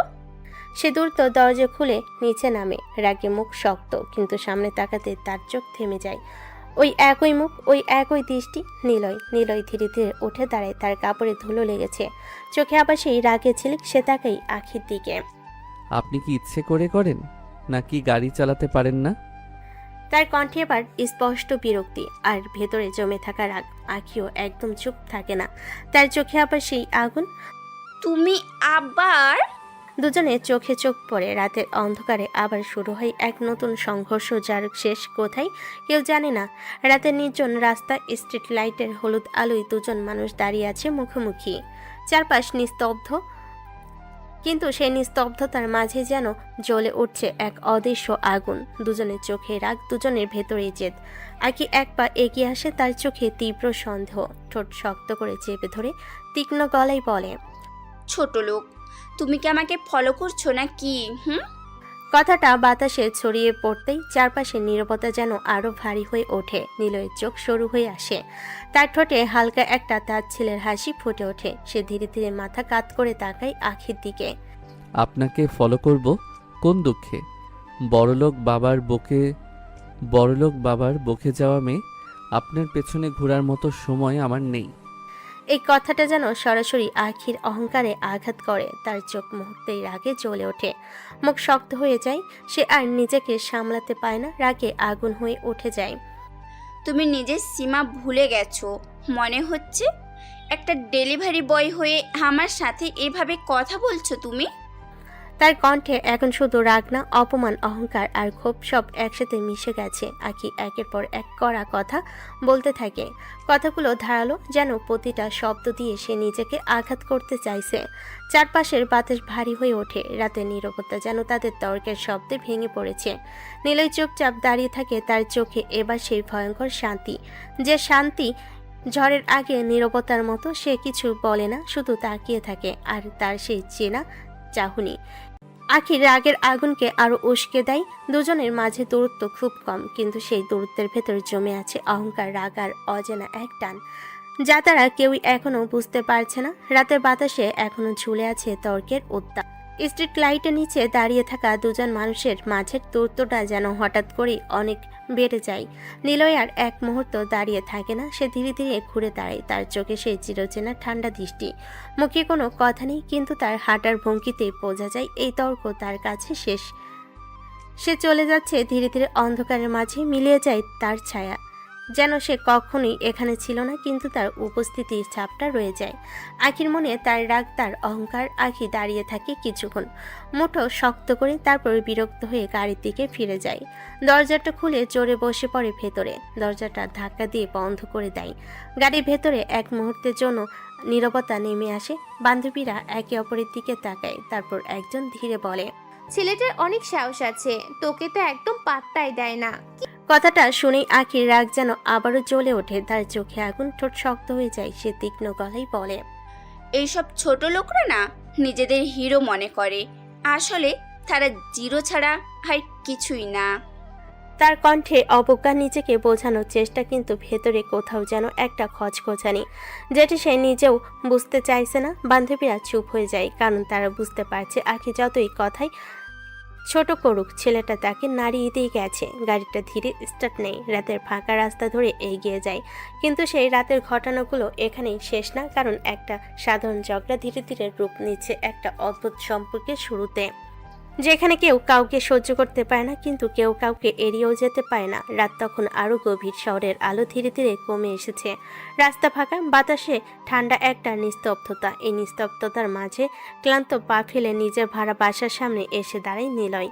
দরজাটা খুলে ভেতরে ঢুকতেই পরিচিত সেই ছোট্ট ঘরে, কিন্তু আজ তার মুখে কোনো শান্তি নেই, চোখে স্পষ্ট বিরক্তি, মুঠো এখনো শক্ত হয়ে আছে। রাফি বিছানায় হেলান দিয়ে বসেছিল, নিলয়কে দেখেই উঠে বসে, তার মুখে দুষ্টামি মাখা হাসি। কিরে, এত মেজাজ গরম কেন? আজকে আবার কার সাথে যুদ্ধ করে আসছিস? নিলয় জুতো খুলে একপাশে ছুঁড়ে দেয়, ব্যাগটা ফেলে দেয় চেয়ারের উপর, তারপর বিরক্ত মুখে বিছানার উপর বসে পড়ে, একটা গভীর নিঃশ্বাস ফেলে। আর বলিস না। কি হয়েছে? নিলয় চোখ বন্ধ করে কয়েক সেকেন্ড চুপ থাকে, তারপর ধীরে বলে, আবার সেই বড়লোকের মেয়ে? রাফি ভুরু কুচকে যায়, সে অবাক হয়ে বলে, মানে আবার? গাড়ি দিয়ে ধাক্কা মেরেছে দ্বিতীয়বার। কথাটা শুনে রাফি একদম হতবাক, তারপর হেসে ফেলে। এটা কাকতালীয় না, আমার মনে হয় কিছু একটা আছে। নিলয় চোখ খুলে তার দিকে তাকায়, তার চোখে বিরক্তি। কিছু না, শুধু অহংকার। দেখিস, এই মেয়েটাই তোর লাইফে ঝামেলা বাড়াবে। নিলয় হালকা হাসে, কিন্তু সেই হাসির ভেতরে কোথাও যেন একটা অদ্ভুত অনুভূতি, যেটা সে নিজেও ঠিক বুঝতে পারছে না। ঘরের ভেতর আবার নীরবতা নেমে আসে, বাইরের রাত আরও গভীর হয়, আর এই গভীর রাতেই ধীরে ধীরে শুরু হচ্ছে একটা অজানা গল্প, যেখানে রাগ, অহংকার আর রহস্য একসাথে জড়িয়ে যাচ্ছে। রাত তখন প্রায় শেষের দিকে, শহরের আলো এক একে নিভে যাচ্ছে, নিস্তব্ধতার চাদরে ঢেকে যাচ্ছে চারপাশ। এই নীরবতার মাঝেই আখির গাড়ি এসে থামে তাদের বিশাল বাড়ির সামনে। বাড়িটা আলোয় ঝলমল করছে, উচ্চ দেওয়াল, বড় গেট, সবকিছুতেই ফুটে উঠেছে ক্ষমতা আর প্রভাব। কিন্তু সেই আলো ঝলমলের ভেতরেও আজ একটা অদ্ভুত টানটান উত্তেজনা। আখি গাড়ি থেকে নেমে দ্রুত ভেতরে ঢুকে যায়, তার মুখে এখনো রাগের ছাপ। দিনের সব ঘটনা তার মাথায় ঘুরছে, কিন্তু ভেতরে ঢুকতেই সে থমকে যায়। ড্রয়িং রুমের সোফায় বসে আছেন তার বাবা, মুখ গম্ভীর, চোখে কঠোর দৃষ্টি, যেন তিনি অনেকক্ষণ ধরেই অপেক্ষা করছেন। আখি একটু থেমে যায়, তারপর স্বাভাবিক ভঙ্গিতে সামনে এগিয়ে যায়। বাবা, তুমি এখনো জেগে আছো? তার বাবা ধীরে মাথা তোলে, চোখে স্পষ্ট অসন্তোষ, গলায় কঠোরতা। এত রাতে বাড়ি ফিরছো কেন?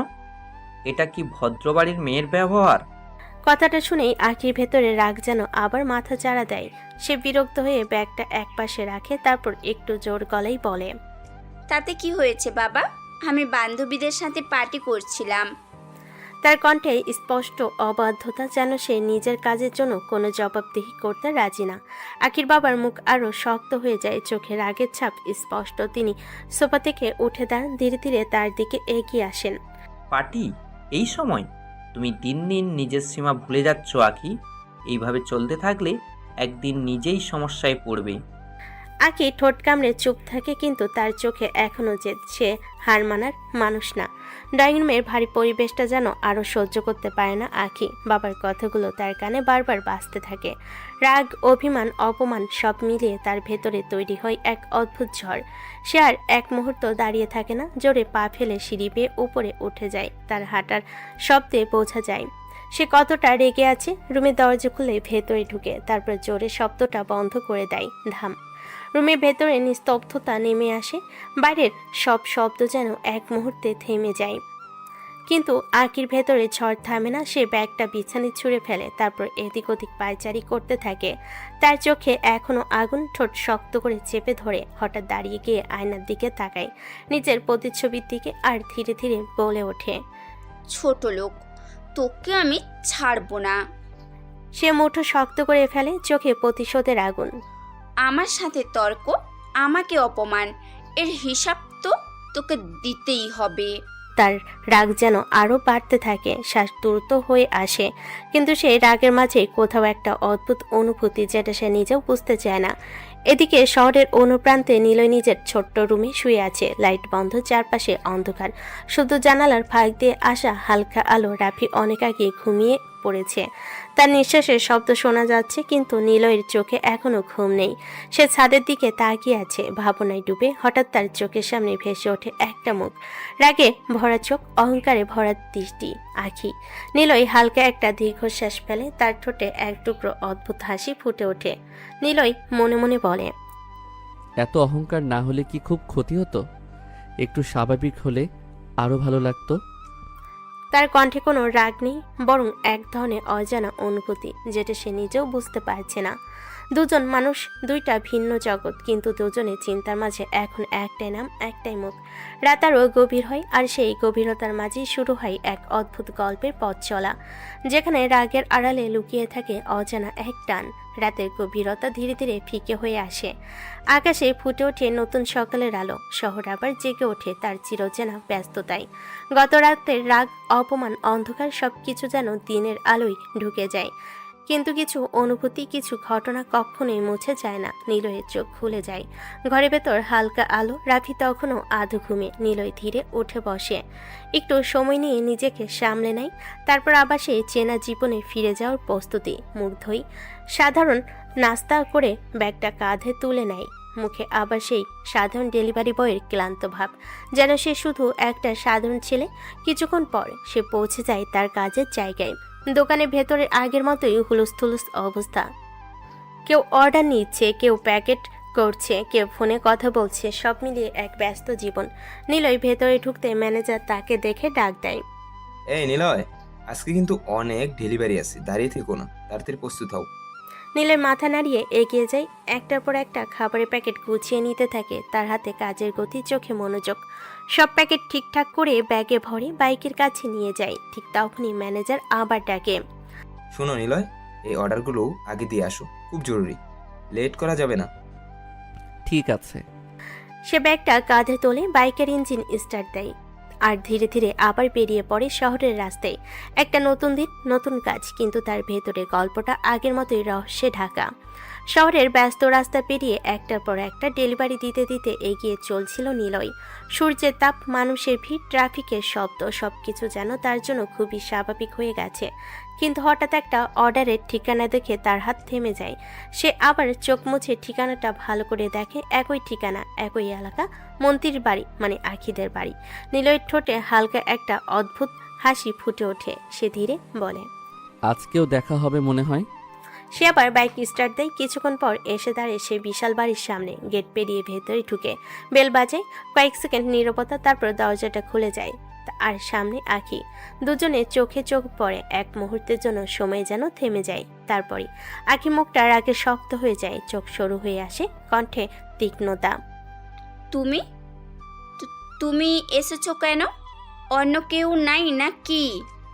তার কণ্ঠে স্পষ্ট অপছন্দ, যেন সে এই মানুষটাকে একদমই সহ্য করতে পারছে না। নিলয় একটু অবাক হয় না, বরং খুব স্বাভাবিকভাবে দাঁড়িয়ে থাকে, তার চোখে সেই ঠান্ডা শান্ত দৃষ্টি।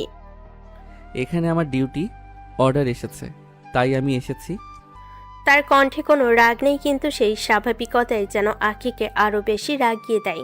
আঁখি দাঁড়িয়ে থাকে দরজার সামনে, চোখে বিরক্তি আর ভেতরে জমে থাকার আগের দিনের সব রাগ। দরজার সামনে দাঁড়িয়ে আছে দুজন, একজনের চোখে অহংকার, আরেকজনের চোখে অদ্ভুত শান্ত কঠোরতা। চারপাশে নিস্তব্ধতা, কিন্তু তাদের মাঝে যেন ঝড় বইছে। আঁখি বিরক্ত হয়ে হাত বাড়িয়ে বলে, জিনিস রেখে চলে যাও।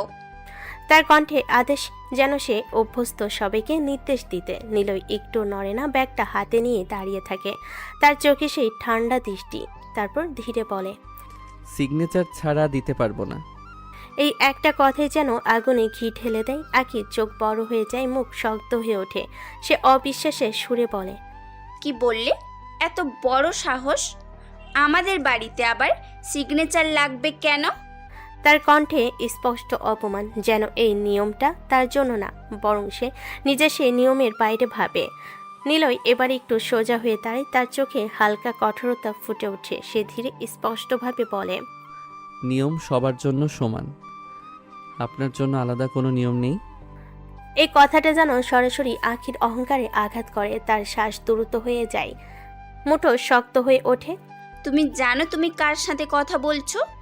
নিলয় একটু ভয় পায় না, বরং তার ঠোঁটে হালকা ব্যঙ্গাত্মক হাসি। জানার দরকার নেই, আমি আমার কাজ করছি। পরিস্থিতি আবার উত্তপ্ত হয়ে ওঠে। দুজনের কণ্ঠ ধীরে ধীরে নিচু হয়ে যায়। আখি একের পর এক রাগে কথা বলতে থাকে, তার প্রতিটা শব্দে অহংকার। আর নিলয় যেন প্রতিটা কথারই জবাব দেয়, শান্ত কিন্তু কঠিনভাবে। দরজার সামনে দাঁড়িয়ে যেন এক যুদ্ধ শুরু হয়ে গেছে। কোনো অস্ত্র নেই, কিন্তু কথাগুলো যেন অস্ত্র হয়ে উঠেছে। ভেতরে কয়েকজন কাজের লোক দূর থেকে তাকিয়ে আছে। কেউ কিছু বলার সাহস পাচ্ছে না, কারণ তারাও বুঝতে পারছে এই ঝগড়া সাধারণ না, একটা সাধারণ সিগনেচার। কিন্তু সেটা হয়ে দাঁড়িয়েছে অহংকারের লড়াই। কে আগে মাথা নত করবে কেউই জানে না। আর এই লড়াই শুধু এখানেই থামবে না, বরং আরও বড় কিছুতে রূপ নেবে, কারণ দুজনই একে অপরের সামনে হার মানতে রাজি না। দরজার সামনে দাঁড়িয়ে থাকা উত্তপ্ত পরিস্থিতিটা যেন মুহূর্তেও আরও ভারী হয়ে উঠেছে। দুজনের কণ্ঠে কণ্ঠ মিশে তৈরি হয়েছে এক অদ্ভুত সংঘর্ষ। কাজের লোকেরা দূরে দাঁড়িয়ে নিঃশব্দে তাকিয়ে আছে, কারণ তারা জানে এই ঝগড়া সাধারণ না। ঠিক তখনই ভেতর থেকে এক নারী কণ্ঠ ভেসে আসে। কি হয়েছে আখি, এত রাগিস কেন? আখির মা ধীরে ধীরে এগিয়ে আসেন, মুখে শান্ত ভাব, চোখে মমতা। তিনি এক নজর নিলয়ের দিকে তাকান, তারপর পরিস্থিতিটা বুঝে নেন। তিনি নরম গলায় বলেন, ছেলেটা তো শুধু তার কাজ করতে এসেছে, সিগনেচার করে দে। তার কণ্ঠে কোনো রাগ নেই, শুধু বোঝানোর চেষ্টা। কিন্তু আখি সে এখনো রাগে ফুঁসছে। সে মাথা নাড়িয়ে তীক্ষ্ণ গলায় বলে, আমি পারবো না। তাহলে অর্ডার ফিরিয়ে নিয়ে যেতে হবে। এই কথাটা যেন আবার আগুন জ্বালিয়ে দেয়। আখির চোখ জ্বলে ওঠে। সে এক পা এগিয়ে এসে বলে, এত সাহস? আমার বাড়ির সামনে থেকে অর্ডার ফিরিয়ে নিয়ে যাবে? চারপাশে আবার নিস্তব্ধতা নেমে আসে। সবাই তাকিয়ে আছে নিলয়ের দিকে। এবার সে কি বলে? নিলয় ধীরে মাথা তুলে আখির দিকে তাকায়। তার কণ্ঠ নিচু, কিন্তু প্রতিটা শব্দে দৃঢ়তা। নিয়ম না মানলে তাই করব। তার চোখে কোনো ভয় নেই, কোনো দ্বিধা নেই, শুধু নিজের সিদ্ধান্তে অটল থাকার দৃঢ়তা। আখি স্তব্ধ হয়ে যায় এক মুহূর্তের জন্য। তার রাগ, তার অহংকার সবকিছু যেন এই এক কথার সামনে থমকে দাঁড়ায়। দরজার সামনে দাঁড়িয়ে থাকা উত্তেজনাটা যেন এক চূড়ান্ত পর্যায়ে পৌঁছে গেছে। নিলয় আর এক মুহূর্ত দাঁড়িয়ে থাকার প্রয়োজন মনে করে না। সে ধীরে ব্যাগটা তুলে নেয়, মুখে সেই ঠান্ডা নির্লিপ্ত ভাব। কথা না বাড়িয়ে ঘুরে দাঁড়ায়। তার হাঁটার ভঙ্গিতে বোঝা যায় সে সত্যি চলে যেতে প্রস্তুত। অর্ডার ফিরিয়ে নিয়ে যেতে তার কোনো দ্বিধা নেই। এই দৃশ্যটা দেখে আখির মা হালকা দম নেন। তিনি বুঝে যান আর এক সেকেন্ড দেরি করলে পরিস্থিতি আরও খারাপ হবে। তিনি দ্রুত সামনে এগিয়ে এসে বলেন, এই থামো বাবা। নিলয় থেমে যায়, পিছনে তাকায়। তার চোখে এখনো সেই শান্ত দৃষ্টি। আখির মা কাগজটা হাতে নিয়ে নিজেই সিগনেচার করে দেন, তারপর প্যাকেটটা নিয়ে নেন। নরম গলায় বলেন, দাও, হয়ে গেছে। নিলয় হালকা মাথা নাড়ে, কোনো কথা বলে না। তারপর ধীরে ধীরে বেরিয়ে যায় সেই বিশাল বাড়ি থেকে, আবার মিশে যায় রাস্তায় একজন সাধারণ ডেলিভারি বয়ের মতো। কিন্তু তার পেছনে ফেলে যায় এক অদ্ভুত অনুভূতি। দরজা বন্ধ হতেই ঘরের ভেতরে পরিবেশটা বদলে যায়। আখিমা ঘুরে তাকান তার মেয়ের দিকে, তার চোখে হালকা রাগ, কিন্তু তার চেয়েও বেশি হতাশা। তিনি ধীরে বলেন, মানুষের সাথে এভাবে খারাপ ব্যবহার করিস কেন আখি? তার কণ্ঠে কোনো চিৎকার নেই, কিন্তু কথাগুলো সরাসরি গিয়ে লাগে আখির মনে। আখি ঠোঁট কামড়ে চুপ করে থাকে কয়েক সেকেন্ড, তারপর বিরক্ত হয়ে বলে, ওর সাথে এর থেকে ভালো ব্যবহার করতে পারবো না। আমাকে সব সময় কথা শোনায়, আমার সাথে তর্ক করে। তার কণ্ঠে অপমানে খুব স্পষ্ট, যেন সে নিজেকে বোঝাতে চাইছে তার রাগটা ভুল না। আখির মা কিছুক্ষণ চুপ করে তাকিয়ে থাকেন, তারপর ধীরে মাথা নাড়েন, কারণ তিনি বুঝতে পারছেন এই রাগের ভেতর লুকিয়ে আছে অন্য কিছু, যেটা আখি নিজেও এখনো বুঝতে পারছে না।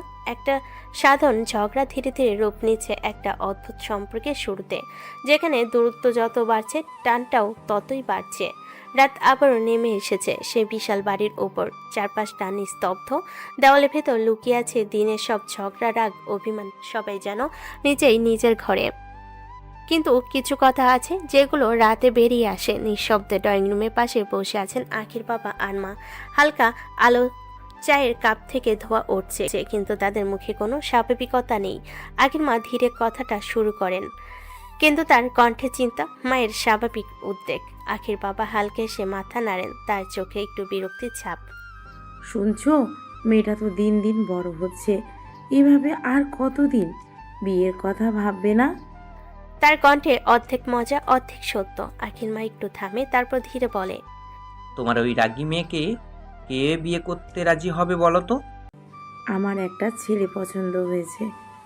এই কথাটা শুনে আখির বাবা একটু সোজা হয়ে বসেন, ভুরু কুঁচকে তাকান। কে? আখির মা কিছুক্ষণ চুপ করে থাকেন, তারপর ধীরে ভাব নিয়ে বলেন, ওই যে আজকে যে ডেলিভারি বয়টা এসেছিল। কথাটা শুনে আখির বাবা একদম থমকে যান, তার চোখ বড় হয়ে যায়, মুখে অবিশ্বাস। কি বললে? Delivery boy? তাই বলে এমন ছেলে?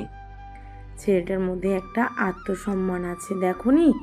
সবাই যেখানে মাথা নিচু করে ও সেখানে ঠিক কথা বলেছে। আর সবচেয়ে বড় কথা, আখি ওর সামনে একদম নাজেহাল হয়ে যায়। ছেলেটা চোখে চোখ রেখে কথা বলে।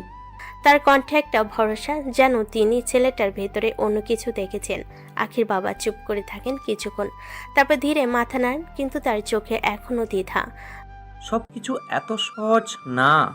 ঘরের ভেতর আবার নীরবতা নেমে আসে, কিন্তু সেই নীরবতার মাঝে একটা নতুন চিন্তা জন্ম নেয়, একটা অসম্ভব সম্পর্কের সম্ভাবনা। আর উপরে নিজের রুমে বসে আখি, সে কিছুই জানে না তার বাবা মা কি ভাবছে, তার জীবনে কি আসতে চলেছে। কিন্তু ভাগ্য ধীরে ধীরে নিজের গল্প লিখে যাচ্ছে, যেখানে একজন মাফিয়া কিং আর একজন অহংকারী মেয়ে একদিন একই পথে হাঁটতে বাধ্য হবে। সকালটা আজ অন্যরকম, সূর্যের আলো উঠেছে ঠিকই, কিন্তু শহরের বাতাসে আজ একটা অদ্ভুত ভয় মিশে আছে। রাস্তায় মনে মনে ভিড়, মানুষ জটলা করে দাঁড়িয়ে ফিসফিস করছে, কারো মুখে আতঙ্ক, কারো চোখে বিস্ময়। চারিদিকে একটাই খবর ছড়িয়ে পড়েছে, আবার এনকে ফিরে এসেছে। রাতের অন্ধকারে কয়েকজন মানুষকে মেরে তাদের লাশ রাস্তায় ফেলে রেখে গেছে। একটা স্পর্শ বার্তা দিয়ে অন্যায়ের শাস্তি এখন চলছে, কিন্তু কে এই এনকে কেউ জানে না, কেউ দেখেনি, তবুও তার নাম শুনে শহর কেঁপে ওঠে। এই ভয় আর আলোচনার মাঝে একটা অভিজাত রেস্তোরাঁয় বসে আছে আখি আর তার বান্ধবীরা। চারপাশে সাজানো পরিবেশ, টেবিলে খাবার, কিন্তু তাদের আলোচনার বিষয় একটাই। আখির এক বান্ধবী হালকা ঝুঁকে বলে, কি শুরু হলো বলতো? এখন এই মাফিয়া কিংটা আবার কে? তার চোখে ভয় কৌতূহল আছে। সে আবার বলে, একটার পর একটা মানুষ মারছে, কারোর কোনো খবরই নেই। টেবিলে সবাই চুপ হয়ে যায় এক মুহূর্ত, সবাই যেন একই প্রশ্ন ভাবছে। আখি চুপচাপ বসে থাকে, তার হাতে গ্লাস, কিন্তু সে সেটা নাড়াচ্ছে শুধু, চোখে হালকা বিরক্তি, কিন্তু ভেতরে কোথাও যেন একটা অদ্ভুত অনুভূতি। সে ধীরে বলে, কি জানি, এসব আমি জানি না। তার কণ্ঠে অনাগ্রহ, যেন এসব বিষয়ে সে মাথা ঘামাতে চায় না, কিন্তু তার মনের ভেতরে কোথাও একটা প্রশ্ন ঠিকই থেকে যায়। শহরের অন্যদিকে আতঙ্ক, আর অন্যদিকে একটা অদৃশ্য ছায়া, যে নিজের নিয়মে বিচার করছে। কেউ তাকে থামাতে পারছে না, কেউ তাকে চিনতে পারছে না। আর সেই মানুষটাই এক মুহূর্তে হয়তো খুব কাছে কোথাও দাঁড়িয়ে আছে, একদম সাধারণ একজন মানুষ হয়ে। কেউ বুঝতে পারছে না আসলে কে সে।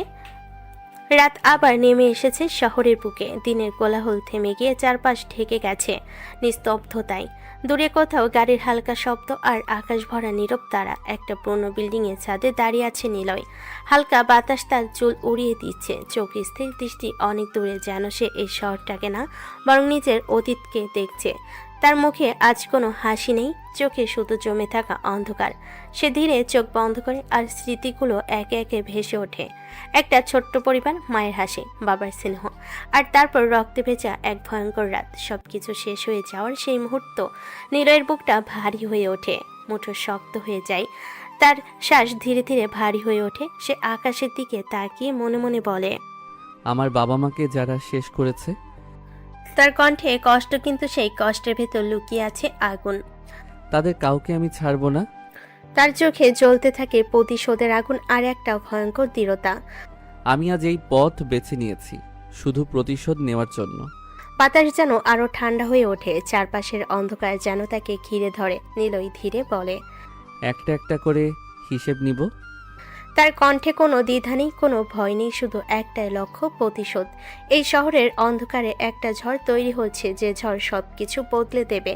কেউ তাকে থামাতে পারবে না, কারণ সে শুধু একজন মানুষ না, সে একটা প্রতিজ্ঞা, একটা ভয়ঙ্কর প্রতিশোধের গল্প। এনকে নতুন একটা সকাল, কিন্তু আজকের সকালটা যেন একটু আলাদা। শহরের ভিড়, গাড়ির শব্দ, মানুষের ব্যস্ততা, সবকিছু আগের মতোই, তবু কোথাও একটা অজানা অস্বস্তি লুকিয়ে আছে। নিলয় আগের মতোই কাজে এসেছে, মুখে সেই চেনা ক্লান্ত ভাব, কাঁধে ব্যাগ, যেন সে শুধু একজন সাধারণ ডেলিভারি বয়। দোকানের ভেতর সবাই যার যার কাজে ব্যস্ত, কেউ প্যাকেট করছে, কেউ অর্ডার নিচ্ছে, ম্যানেজার হিসেব দেখছে। সবকিছু খুব স্বাভাবিক, কিন্তু এই স্বাভাবিকতা বেশিক্ষণ থাকে না। হঠাৎ দরজার সামনে একটা গাড়ি এসে থামে। দোকানের ভেতর থাকা সবাই একটু তাকায়, কারণ এমন গাড়ি এখানে সচরাচর আসে না। গাড়ি থেকে নেমে আসে একজন ভদ্রলোক, পরিপাটি পোশাক, চোখে প্রভাব, হাঁটার ভঙ্গিতেই বোঝা যায় তিনি সাধারণ কেউ নন। তিনি ধীরে ভেতরে ঢোকেন, সবাই সম্মান নিয়ে তাকায়। ম্যানেজার তাড়াতাড়ি সামনে এগিয়ে যায়। জি স্যার, কিছু লাগবে? ভদ্রলোক চারপাশে একবার তাকান, তারপর গম্ভীর গলায় বলেন, তোমার সেই স্টাফ কোথায় যে কাল আমার বাসায় গিয়েছিল? কথাটা শুনে ম্যানেজার একটু থমকে যায়, মুখে হালকা দুশ্চিন্তার ছাপ। সে ভেবে নেয় হয়তো কোনো ভুল হয়েছে। ম্যানেজার দ্রুত বলে, কেন স্যার, সে কি কোনো ভুল করেছে?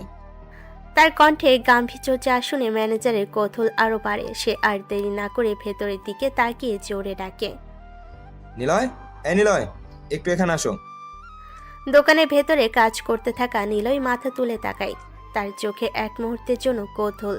তার নাম কেন ডাকা হচ্ছে। সে ধীরে ধীরে এগিয়ে আসে আর সামনে এসে দাঁড়ায়, সেই মানুষটার সামনে যার সাথে তার দেখা হয়েছিল সেদিন, আখির বাবা। দুজনের চোখে চোখ পড়ে, একটা অদ্ভুত নীরবতা নেমে আসে। নিলয় এখনো জানে না এই ডাকার পেছনে কি কারণ, কিন্তু এই দেখা তার জীবনের মোড় ঘুরিয়ে দিতে পারে। দোকানের ভেতরে হঠাৎ সেই অচেনা নীরবতা আবার ভারী হয়ে ওঠে। নিলয়ের নাম ডাকার পর থেকেই যেন চারপাশের বাতাস বদলে গেছে। সবাই চুপ। ম্যানেজার অস্বস্তিতে দাঁড়িয়ে, আর নিলয় ধীরে ধীরে এগিয়ে এসে থামে সেই ভদ্রলোকের সামনে। আখির বাবা একবার ভালো করে নিলয়ের দিকে তাকান, চোখে আছে এক অদ্ভুত পর্যবেক্ষণ, যেন তিনি মানুষ না, কোনো রহস্য খুঁজে বের করছেন। তারপর ধীর গলায় বলেন, না, ভুল কিচ্ছু না, আমার দরকার আছে, তোমার সাথে দরকার আছে। কথাটা শুনে নিলয় একটুখানি হাসির মতো মুখ করে। তার চোখে অবিশ্বাস আর ঠান্ডা শান্ত ভাব মিশে যায়। আমার সাথে দরকার? সে তো আমি সাধারণ মানুষ, আমার সাথে কার কি দরকার থাকতে পারে? তার কণ্ঠে ছিল হালকা কৌতুক, কিন্তু চোখে ছিল সতর্কতা, যেন সে বুঝতে চাইছে এই মানুষটা আসলে কি চাইছে। আখির বাবা এক মুহূর্তে চুপ থাকেন, তারপর চারপাশে একবার তাকিয়ে বলেন, এখানে না, কোথাও বসে কথা বলি। নিলয় কিছুক্ষণ চুপ থাকে, তার দৃষ্টি একবার ম্যানেজারের দিকে যায়, তারপর আবার সেই ভদ্রলোকের দিকে। ভেতরে ভেতরে সে হিসেব করছে, এই ডাকটা কি সাধারণ, না এর পেছনে অন্য কিছু আছে। কিন্তু বাইরে থেকে সে একদম শান্ত। নিলয় ধীরে মাথা নেড়ে বলে, ঠিক আছে। এরপর নিলয় সামনে হাঁটা শুরু করে। আখির বাবা তার পেছনে পেছনে, আর ম্যানেজার শুধু তাকিয়ে থাকে। কোনো কিছু পৌঁছার আগে যেন পুরো পরিবেশটা অচেনা হয়ে গেছে। দোকান থেকে বেরিয়ে তারা পাশের একটা রেস্টুরেন্টের দিকে যায়। ভিড় কম, শান্ত পরিবেশ, কিন্তু সেই শান্তির ভেতরেও একটা চাপা উত্তেজনা লুকিয়ে আছে। নিলয় রেস্টুরেন্টের ভিতরে ঢুকে একটা কোণায় টেবিলে গিয়ে বসে। তার সামনে বসে আখির বাবা।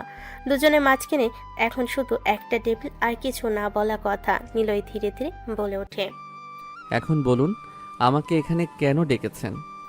রেস্টুরেন্টের ভেতরে এক কোণায় টেবিলের মুখোমুখি বসে আছে দুজন। চারপাশে মানুষ আছে ঠিকই, কেউ খাবার খাচ্ছে, কেউ গল্পে ব্যস্ত, কিন্তু এই টেবিলটার চারপাশে যেন এক অন্যরকম পরিবেশ, একটা চাপা উত্তেজনা, একটা অজানা কৌতূহল। নিলয় চুপচাপ বসে আছে, তার চোখ স্থির, দৃষ্টি সরাসরি আখির বাবার দিকে। সে বুঝতে পারছে এই মানুষটা শুধু সাধারণ কথা বলতে আসেনি। আখির বাবা ধীরে ধীরে গলা পরিষ্কার করেন, তারপর সরাসরি প্রশ্ন ছুড়ে দেন, তুমি কি বিবাহিত? প্রশ্নটা শুনে নিলয় এক মুহূর্তের জন্য থেমে যায়। তার ভুরু হালকা কুঁচকে যায়, চোখে স্পষ্ট বিস্ময়। এসব কেন জানতে চান? তার কণ্ঠে সতর্কতা আর ভেতরে ভেতরে একটা অদ্ভুত অস্বস্তি। আখির বাবা শান্তভাবেই বলেন।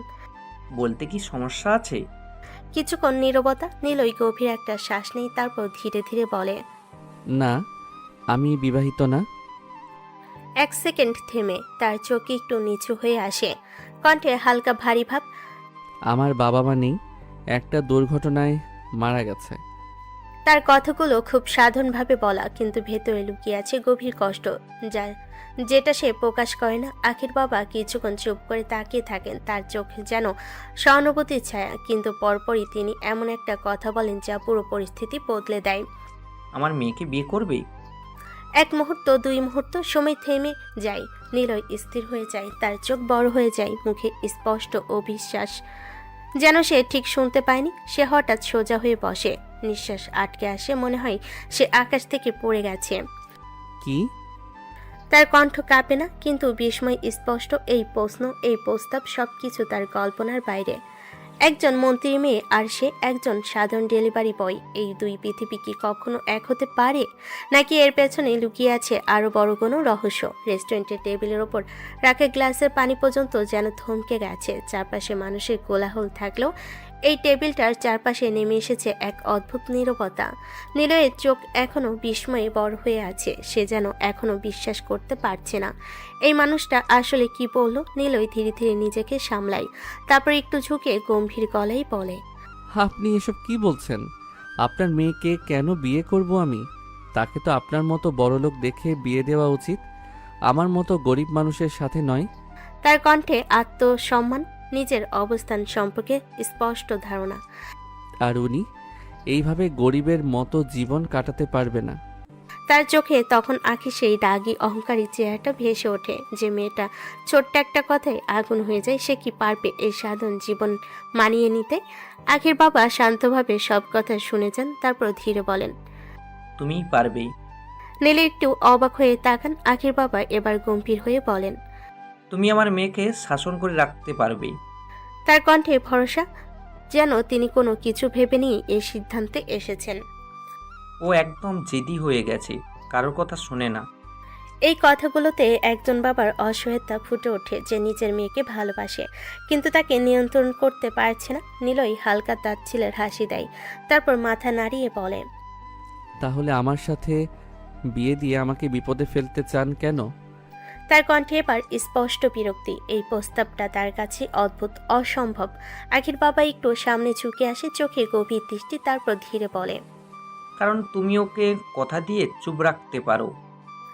এই কথাটা যেন সরাসরি গিয়ে লাগে নিলয়ের ভেতরে। সে চুপ হয়ে যায়, তার চোখে আবার ভেসে ওঠে সেই দৃশ্য। দরজার সামনে দাঁড়িয়ে থাকা আখি, রাগে আগুন, আর সে শান্তভাবে তাকে উত্তর দিচ্ছে। এই প্রস্তাব, এই সিদ্ধান্ত, সবকিছু এখন একটা মোড়ে দাঁড়িয়ে, যেখান থেকে নিলয়ের জীবনে হয়তো পুরোপুরি বদলে যেতে পারে, আর তার অন্ধকার জগৎ আরও জটিল হয়ে উঠতে পারে। রেস্টুরেন্টের ভেতরে বাতাসটা যেন আরও ভারী হয়ে উঠেছে। নিলয় আর কিছু বলতে চায় না, তার মাথার ভেতর ঘুরছে হাজারটা প্রশ্ন। একটা অদ্ভুত অস্বস্তি তাকে গ্রাস করছে। সে ধীরে ধীরে চেয়ার থেকে উঠে দাঁড়ায়, মুখে সেই নির্লিপ্ত ভাব, কিন্তু ভেতরে ভেতরে সবকিছু এলোমেলো। সে বেরিয়ে যাওয়ার জন্য এক পা বাড়ায়, ঠিক তখনই আখির বাবা দ্রুত তার হাতটা ধরে ফেলেন। তার কণ্ঠে এক ধরনের অনুরোধ, যেটা আগে ছিল না। কি বাবা, করবে না বিয়ে আমার মেয়েকে? এই বাবা ডাকটা শুনে নিলয় এক মুহূর্তের জন্য থেমে যায়। তার চোখে হালকা বিস্ময়, কারণ এই মানুষটা এখন আর শুধু একজন মন্ত্রী না, একজন অসহায় বাবা। নিলয় ধীরে ধীরে তার হাতটা ছাড়ি নেয়, তারপর শান্ত গলায় বলে, আমি রাজি হলেও সে রাজি হবে না। তার চোখে ভেসে ওঠে আঁখি সেই রাগী মুখ, অহংকারে ভরা দৃষ্টি। সে কি কখনো এমন বিয়েতে রাজি হবে? আখির বাবা এবার আরো কাছে এসে দাঁড়ান, তার চোখে দৃঢ়তা। তুমি কথা দাও, আমি রাজি করাবো ওকে। তার কণ্ঠে বিশ্বাস, যেন তিনি যে কোনো কিছু করেই এই বিয়েটা ঘটাবেন। নিলয় চুপ হয়ে যায়, তার ভেতরে দণ্ড, একদিকে তার সাধারণ জীবন, আরেকদিকে তার অন্ধকার জগৎ। এই বিয়ে হলে সবকিছু বদলে যেতে পারে। সে ধীরে একটা দীর্ঘশ্বাস ফেলে, তারপর নিচু গলেই বলে, ভেবে দেখতে হবে, বিয়ে তো 2-1 দিনের ব্যাপার না।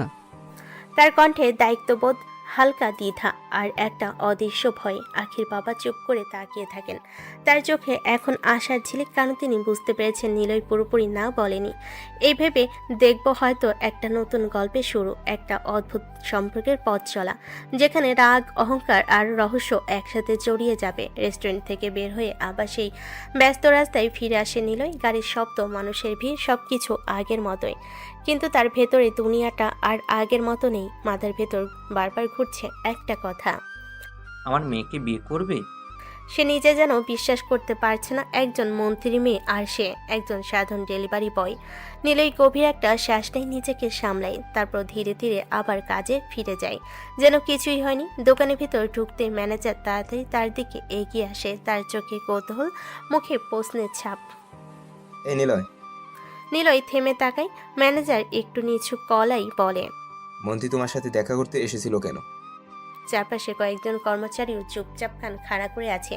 সবাই জানতে চায় একজন সাধারণ ডেলিভারি বয়ের সাথে মন্ত্রী কি দরকার। নিলয় এক সেকেন্ড থামে, তারপর খুব স্বাভাবিকভাবে বলে, তেমন কিছু না, কিছু দরকারি কথা ছিল। তার কণ্ঠে একদম স্বাভাবিক ভাব, যেন বিষয়টা খুব সাধারণ, কিন্তু তার চোখে এক ঝলক রহস্য, যেটা কেউ বুঝতে পারে না। ম্যানেজার একটু অবাক হয়, কিন্তু আর কিছু জিজ্ঞেস করার সাহস পায় না, শুধু মাথা নাড়িয়ে বলে, ও আচ্ছা। নিলয় আর সময় নষ্ট না করে কাজে লেগে যায়। একটার পর একটা প্যাকেট গোছাতে থাকে, অর্ডার রেডি করে, বাইকে তুলে আবারও বেরিয়ে পড়ার প্রস্তুতি নেয়। বাইরে থেকে সবকিছু আগের মতোই, একজন সাধারণ ছেলে, তার দৈনন্দিন কাজ, কিন্তু তার ভেতরে চলছে এক ভয়ঙ্কর দ্বন্দ্ব, একটা সিদ্ধান্ত যা তার পুরো জীবন বদলে দিতে পারে। একদিকে প্রতিশোধের অন্ধকার পথ, আরেকদিকে একটা অপ্রত্যাশিত সম্পর্কের সম্ভাবনা। কোন পথ বেছে নিবে নিলয়? দিনের ব্যস্ততা ধীরে ধীরে শেষ হয়ে আসে, শহরের কোলাহল কমতে শুরু করে। আসে ক্লান্ত সন্ধ্যার পর নিলয় ফিরে আসে তার ছোট্ট ভাড়া বাসায়।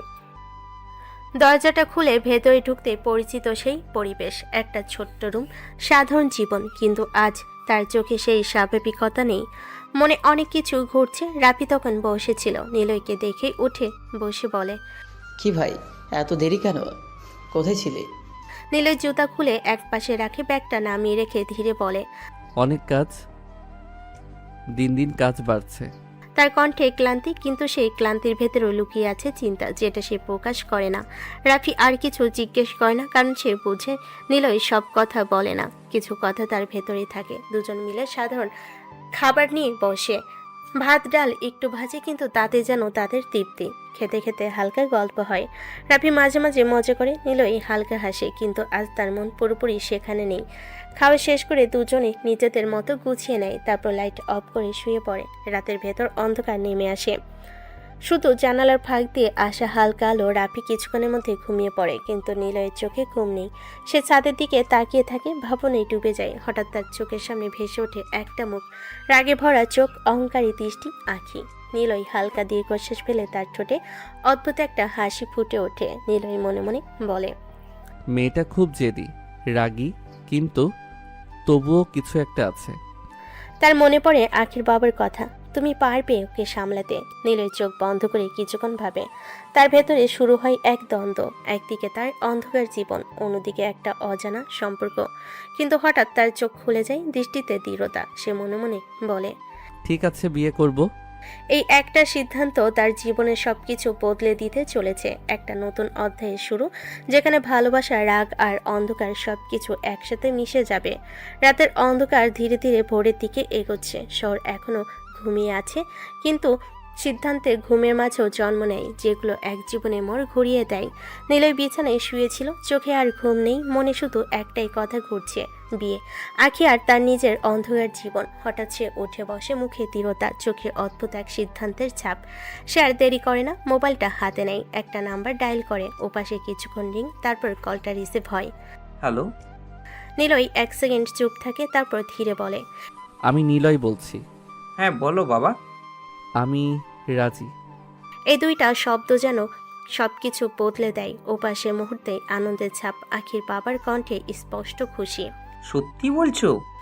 আখির বাবা যেন স্বস্তির নিঃশ্বাস ফেলেন, তার কণ্ঠে খুশি লুকানো যায় না। ঠিক আছে, বাকি সব আমি সামলে নেব।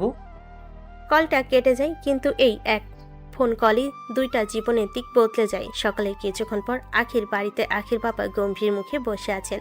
তার চোখে সিদ্ধান্তের দৃঢ়তা। তিনি কাজের লোককে বলেন, আখিকে ডাকো। কিছুক্ষণ পর আখি আসে, মুখে বিরক্তি। হয়তো সে ভাবছে আবার কোনো বকাঝোকা হবে। সে এসে দাঁড়ায় সামনে। কি হয়েছে? তোমার বিয়ে ঠিক করেছি। এক মুহূর্ত সময় যেন থেমে যায়। আখির চোখ বড় হয়ে যায়, মুখে অবিশ্বাস। কি বলছো এসব? তার কণ্ঠে ধাক্কা, রাগ, অবিশ্বাস সব একসাথে। আখির বাবা এবার কঠিন হয়ে যান। তার কণ্ঠে কোনো নরম ভাব নেই। হ্যাঁ, এটাই আমার শেষ কথা। এই কথাটা যেন সরাসরি আঘাত করে আখির মনে। সে এক পা এগিয়ে এসে বলে, ছেলে কি করে? তার চোখে আগুন। সে জানতে চায় কার সাথে তার জীবন জুড়ে দেওয়া হচ্ছে। আখির বাবা এবার ঠান্ডা গলায় বলেন, সেসব বিয়ের পরে জানবে। এই উত্তরটা শুনে আখির রাগ চরমে উঠে যায়। তার শ্বাস দ্রুত হয়ে যায়, মুঠো শক্ত হয়ে ওঠে। তুমি সিরিয়াস? তার কণ্ঠে চ্যালেঞ্জ, অসন্তোষ। কিন্তু আখির বাবা এবার একদম অটল। ঘরের ভেতর উত্তেজনা ছড়িয়ে পড়ে। একটা ঝড় তৈরি হচ্ছে। মেয়ের রাগ, বাবার সিদ্ধান্ত, আর এই ঝড়ের মাঝখানে লুকিয়ে আছে এক অজানা ভবিষ্যৎ, যেখানে আখি এখনো জানে না তার জীবনে আসতে চলেছে কে। আর সেই মানুষটা তার সবচেয়ে অপছন্দের একজন। সময় থেমে থাকে না। মানুষ যতই নাচাক, জীবন নিজের মতো করে কেটে যায়। দেখতে দেখতে 15 দিন গেছে। এই 15 দিনে অনেক কিছু বদলে গেছে। প্রস্তুতি, আয়োজন সবকিছু খুব দ্রুত হয়ে গেছে। কিন্তু একটা জিনিস এখনো একই আছে। আখি এখনো জানে না তার বিয়ে কার সাথে হচ্ছে। আজ সেই দিন, আখির বিয়ে। বাড়িটা আলোয় ভরে গেছে, চারিদিকে আলোকসজ্জা, অতিথিদের ভিড়, হাসি, আনন্দ সবকিছু চলছে নিজের নিয়মে। কিন্তু এই আনন্দের মাঝেও আখির মনে ঝড় বইছে। সে সবকিছু চুপচাপ সহ্য করছে, কারণ তার বাবার সিদ্ধান্তের বিরুদ্ধে যাওয়ার সাহস হয়নি। কিন্তু তার ভেতরে রাগ, অভিমান সব জমে আছে। বিয়ের সব রীতি শেষ হয়ে যায়, সবে এক একে চলে যায়। বাড়ি আবার ধীরে ধীরে শান্ত হয়ে আসে, কারণ আজ আখিকে কোথাও যেতে হয়নি। তার নিজের বাড়িতেই আর নিজের রুমেই বাসর সাজানো হয়েছে। রুমটা ফুল দিয়ে সাজানো, হালকা সুগন্ধ, মোমবাতির আলো, সবকিছু যেন এক সুন্দর রাতের সাক্ষী। কিন্তু এই সৌন্দর্যের মাঝে বসে আছে একটা রাগী মন। আঁকি খাটের এক কোণে বসে আছে, লাল শাড়ি, গহনা, কিন্তু মুখে কোনো হাসি নেই, চোখে শুধু প্রশ্ন আর জমে থাকা রাগ। এক বুক ধরফর করছে, তার বুক ধরফর করছে। সে জানে কিছুক্ষণের মধ্যে তার স্বামী এই রুমে আসবে, কিন্তু সে জানে না সে কে। ঠিক তখনই দরজাটা ধীরে খুলে যায়। একই ছায়া ভেতরে ঢোকে। ধীরে দরজাটা বন্ধ হয়, পায়ের শব্দ এগিয়ে আসে। আখি মাথা তুলে তাকায়, আর পরের মুহূর্তেই তার চোখ বড় হয়ে যায়, মুখে বিস্ময় জমে যায়। সে বিশ্বাস করতে পারছে না তার সামনে দাঁড়িয়ে আছে নিলয়। কয়েক সেকেন্ড নীরবতা, তারপর হঠাৎ আখির রাগ বিস্ফোরিত হয়। তুমি এখানে কেন? তার কণ্ঠে রাগ, অবিশ্বাস, অপমান সব একসাথে। নিলয় দরজার পাশে হেলান দিয়ে দাঁড়ায়, তার ঠোঁটে হালকা সেই পরিচিত হাসি, চোখে শান্ত দৃষ্টি। সে ধীরে বলে, তো কে থাকবে ম্যাডাম? এই এক কথায় আখির রাগ যেন আরো কয়েক গুণ বেড়ে যায়। রুমের ভেতরে পরিবেশটা মুহূর্তেই বদলে যায়। কিছুক্ষণ আগেও যেখানে ছিল নীরবতা, সেখানে এখন জমে উঠেছে এক ভয়ঙ্কর ঝড়। আখির চোখে রাগ লাল হয়ে জ্বলছে। সে দাঁড়িয়ে যায় খাট থেকে, শাড়ির আঁচল ঠিক করতে করতে রাগে কাপা গলায় বলে, মজা না করে বেরিয়ে যাও এখান থেকে। তার কণ্ঠে কোনো দ্বিধা নেই, শুধু আদেশ, অপমান আর প্রচণ্ড রাগ। নিলয় একটুও নয় না, বরং দরজার পাশে দাঁড়িয়ে হালকা হাসে। তার চোখে সেই চেনা দুষ্ট শান্ত ভাব। সে ধীরে বলে, বাসর রাতে বরকে তাড়িয়ে দিচ্ছেন? এই কথাটা শুনে আখি থমকে যায়, তার চোখ বড় হয়ে যায়, মুখে অবিশ্বাস জমে ওঠে। কে বর? তার কণ্ঠে ধাক্কা, যেন সে বিশ্বাসই করতে পারছে না এই কথা। নিলয় এবার সোজা হয়ে দাঁড়ায়, তার চোখে হালকা গম্ভীরতা। সে স্পষ্ট করে বলে, আমার সাথে বিয়ে হয়েছে আপনার? এই কথাটা যেন বাজের মতো পড়ে আখির ওপর। এক মুহূর্তে সবকিছু ভেঙে যায়, আর তার চোখে আগুন জ্বলে ওঠে। সে দ্রুত শ্বাস দ্রুত হয়ে যায়। সে হঠাৎ চিৎকার করে ওঠে। কি বলছো তুমি? তার চিৎকারে পুরো বাড়ি কেঁপে ওঠে। কাজে লোকজন দৌড়ে আসে, পরিবারের সবাই আতঙ্কে তাকায়। আখির রাগে যেন নিজেকে সামলাতে পারছে না। সে একের পর এক চিৎকার করতে থাকে। ঠিক তখনই রুমের দরজা খুলে যায়। ভেতরে ঢুকে আসেন আখির বাবা মা। তার মুখ গম্ভীর, চোখে দৃঢ়তা। তিনি সামনে এগিয়ে এসে বলেন, এত রাগার কিচ্ছু হয়নি, নিলয়ের সাথেই বিয়ে দিয়েছি তোমার। এই কথাটা শুনে আখি যেন স্তব্ধ হয়ে যায়। তার চোখে পানি চলে আসে রাগে, অপমানে, অবিশ্বাসে। সে কাপা গলায় বলে, সামান্য একজন ডেলিভারি বয়ের সাথে তুমি আমার বিয়ে কিভাবে দিলে? তার কণ্ঠে খুব অহংকারে আঘাত পাওয়া এক মেয়ে যে এটা মেনে নিতে পারছে না। আখির বাবা এবার শান্ত গলেই বলেন। ওই তোমাকে ভালো রাখবে। তার কণ্ঠে ছিল বিশ্বাস, একজন বাবার আশা, কিন্তু এই কথাটা আখির কাছে কোনো মানে রাখে না। তার চোখে এখন শুধু রাগ, ঘৃণা আর এক অজানা ভয়। আর অন্যদিকে নিলয় দাঁড়িয়ে আছে চুপচাপ, তার চোখে সেই অদ্ভুত শান্ত ভাব, যেন সে জানে এই ঝড় এখনই থামবে না। রুমের ভেতর উত্তেজনা এখন চরমে, বাতাস ভারী, কেউ কথা বলছে না, তবুও হাজারটা না বলা কথা চারপাশে ঘুরছে। আখি চোখ লাল হয়ে গেছে রাগে, অপমানে, তার বুক ওঠানামা করছে দ্রুত। হঠাৎ সে নিলয়ের দিকে তাকিয়ে তীক্ষ্ণ কণ্ঠে বলে, আমি এখানে থাকবো না, আমাকে এখান থেকে নিয়ে চলো। তার কণ্ঠে কোনো দ্বিধা নেই, এটা যেন একটা সিদ্ধান্ত, একটা বিদ্রোহ। এই কথা শুনে আখির মা হতভম্ব হয়ে যায়। তিনি দ্রুত এগিয়ে এসে বলেন, কোথায় যাবি তুই? তার কণ্ঠে ভয়, একজন মায়ের অসহায়তা। আখি চোখ ভরা রাগ নিয়ে তাকায়, তার কণ্ঠ কাঁপছে, কিন্তু সে থামে না। যেমন আমার অনুমতি না নিয়ে এমন একটা জীবনে ঠেলে দিয়েছো। সে এক পা এগিয়ে আসে, চোখে পানি জমে উঠছে, তবুও তার কণ্ঠ শান্ত। তেমন আমার কথা ভাবার দরকার নেই, তোমরা থাকো তোমাদের মতো, আমার খবর জীবনে নিবে না, জীবন নেও না। এই কথাগুলো যেন ছুরি হয়ে লাগে তার বাবা মায়ের মনে। ঘরের ভেতর নিস্তব্ধতা নেমে আসে, কেউ কিছু বলতে পারে না। হঠাৎ আখি এগিয়ে এসে নিলয়ের হাত ধরে ফেলে, তার হাত শক্ত দৃঢ়, যেন সে সত্যি সব ছেড়ে যেতে প্রস্তুত। নিলয় কিছু বলে না, শুধু চুপচাপ দাঁড়িয়ে থাকে, তার চোখে অদ্ভুত এক ঝিলিক, যেটা কেউ বুঝতে পারে না। আখি তাকে টেনে নিয়ে দরজার দিকে হাঁটা শুরু করে। পেছনে পড়ে থাকে সেই বিশাল বাড়ি, তার শৈশব, তার পরিবার, সবকিছু। আর এই পুরো সময় নিলয়ের ভেতরে অন্য এক ঝড় চলছে। সে মনে মনে ধীরে বলে, এবার দেখুন কেমন লাগে মন্ত্রী সাহেব, মন্ত্রী হওয়ার লোভে আমার বাবা মাকে খুন করেছেন। তার মুঠো শক্ত হয়ে ওঠে, চোখে জমে থাকা বছরের পর বছর কষ্ট। আমি একা একা বড় হয়েছি, কষ্টে জীবন পার করেছি, আজ থেকে আপনারাও একা। আখি তখনও কিছুই জানে না, সে শুধু রাগে অভিমানে সব ছেড়ে চলে যাচ্ছে। নিলয় ধীরে আখির দিকে তাকায়, তারপর আবার সামনে। আর জীবনে মেয়ের মুখ দেখতে পাবেন না, ওকে নিয়ে যাব অনেক দূরে, যেখানে আপনাদের ছায়াও নেই। একটা নতুন পথ শুরু হলো, ভালোবাসা না, প্রতিশোধ দিয়ে গড়া এক সম্পর্ক, যেখানে একজন কিছুই জানে না, আরেকজন সব জানে। সময় সবকিছু বদলে দেয়, যা একসময় অসম্ভব মনে হয়, একদিন সেটাই বাস্তব হয়ে দাঁড়ায়। দেখতে দেখতে কেটে গেছে 2 বছর। এই 2 বছরে অনেক কিছু বদলে গেছে। একটা ঝগড়ার সম্পর্ক, একটা জোর করে বিয়ে, আজ ধীরে ধীরে রূপ নিয়েছে অদ্ভুত এক ভালোবাসায়। আখি যে একদিন এই সম্পর্ককে মেনে নিতে পারেনি, আজ সেই এই ছোট্ট সংসারটার সাথে নিজেকে মানিয়ে নিয়েছে। একটা সাধারণ ঘর, সাধারণ জীবন, কিন্তু সেই সাধারণের মাঝে লুকিয়ে আছে এক অদ্ভুত শান্তি। এই 2 বছরে আখি তার পরিবারের সাথে কোনো যোগাযোগ করেনি, না কোনো ফোন, না কোনো খোঁজ। নিজের জেদে, নিজের অভিমানে সে সব কিছু পিছনে ফেলে এসেছে। আর নিলয়, সে সবসময় তার পাশে থেকেছে, তার রাগ, তার অভিমান সব কিছু চুপচাপ সহ্য করেছে। ধীরে ধীরে, খুব ধীরে আখির মন জিতে নিয়েছে। এখন তারা দুজনকে ভালোবাসে, নিঃশব্দে, গভীরভাবে। কিন্তু এই ভালোবাসার মাঝে লুকিয়ে আছে এক ভয়ঙ্কর সত্য, যেটা আখি এখনো জানে না। সে এখনো জানে না তার স্বামী, এই সাধারণ ডেলিভারি বয়, আসলে কে। দিনের আলোয় নিলয় একজন সাধারণ মানুষ, হাসে, কাজ করে, সংসার চালায়।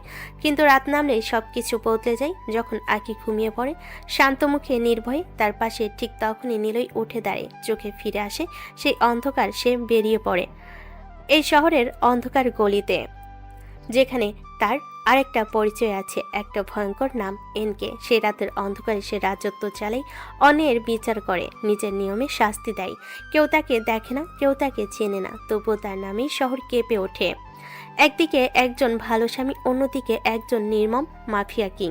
দুইটা আলাদা দুনিয়া, দুইটা আলাদা জীবন একই মানুষের ভেতরে। আর এই 2 জীবনের মাঝখানে দাঁড়িয়ে আছে আখি, যে এখনো অন্ধকারের সত্যটা জানে না।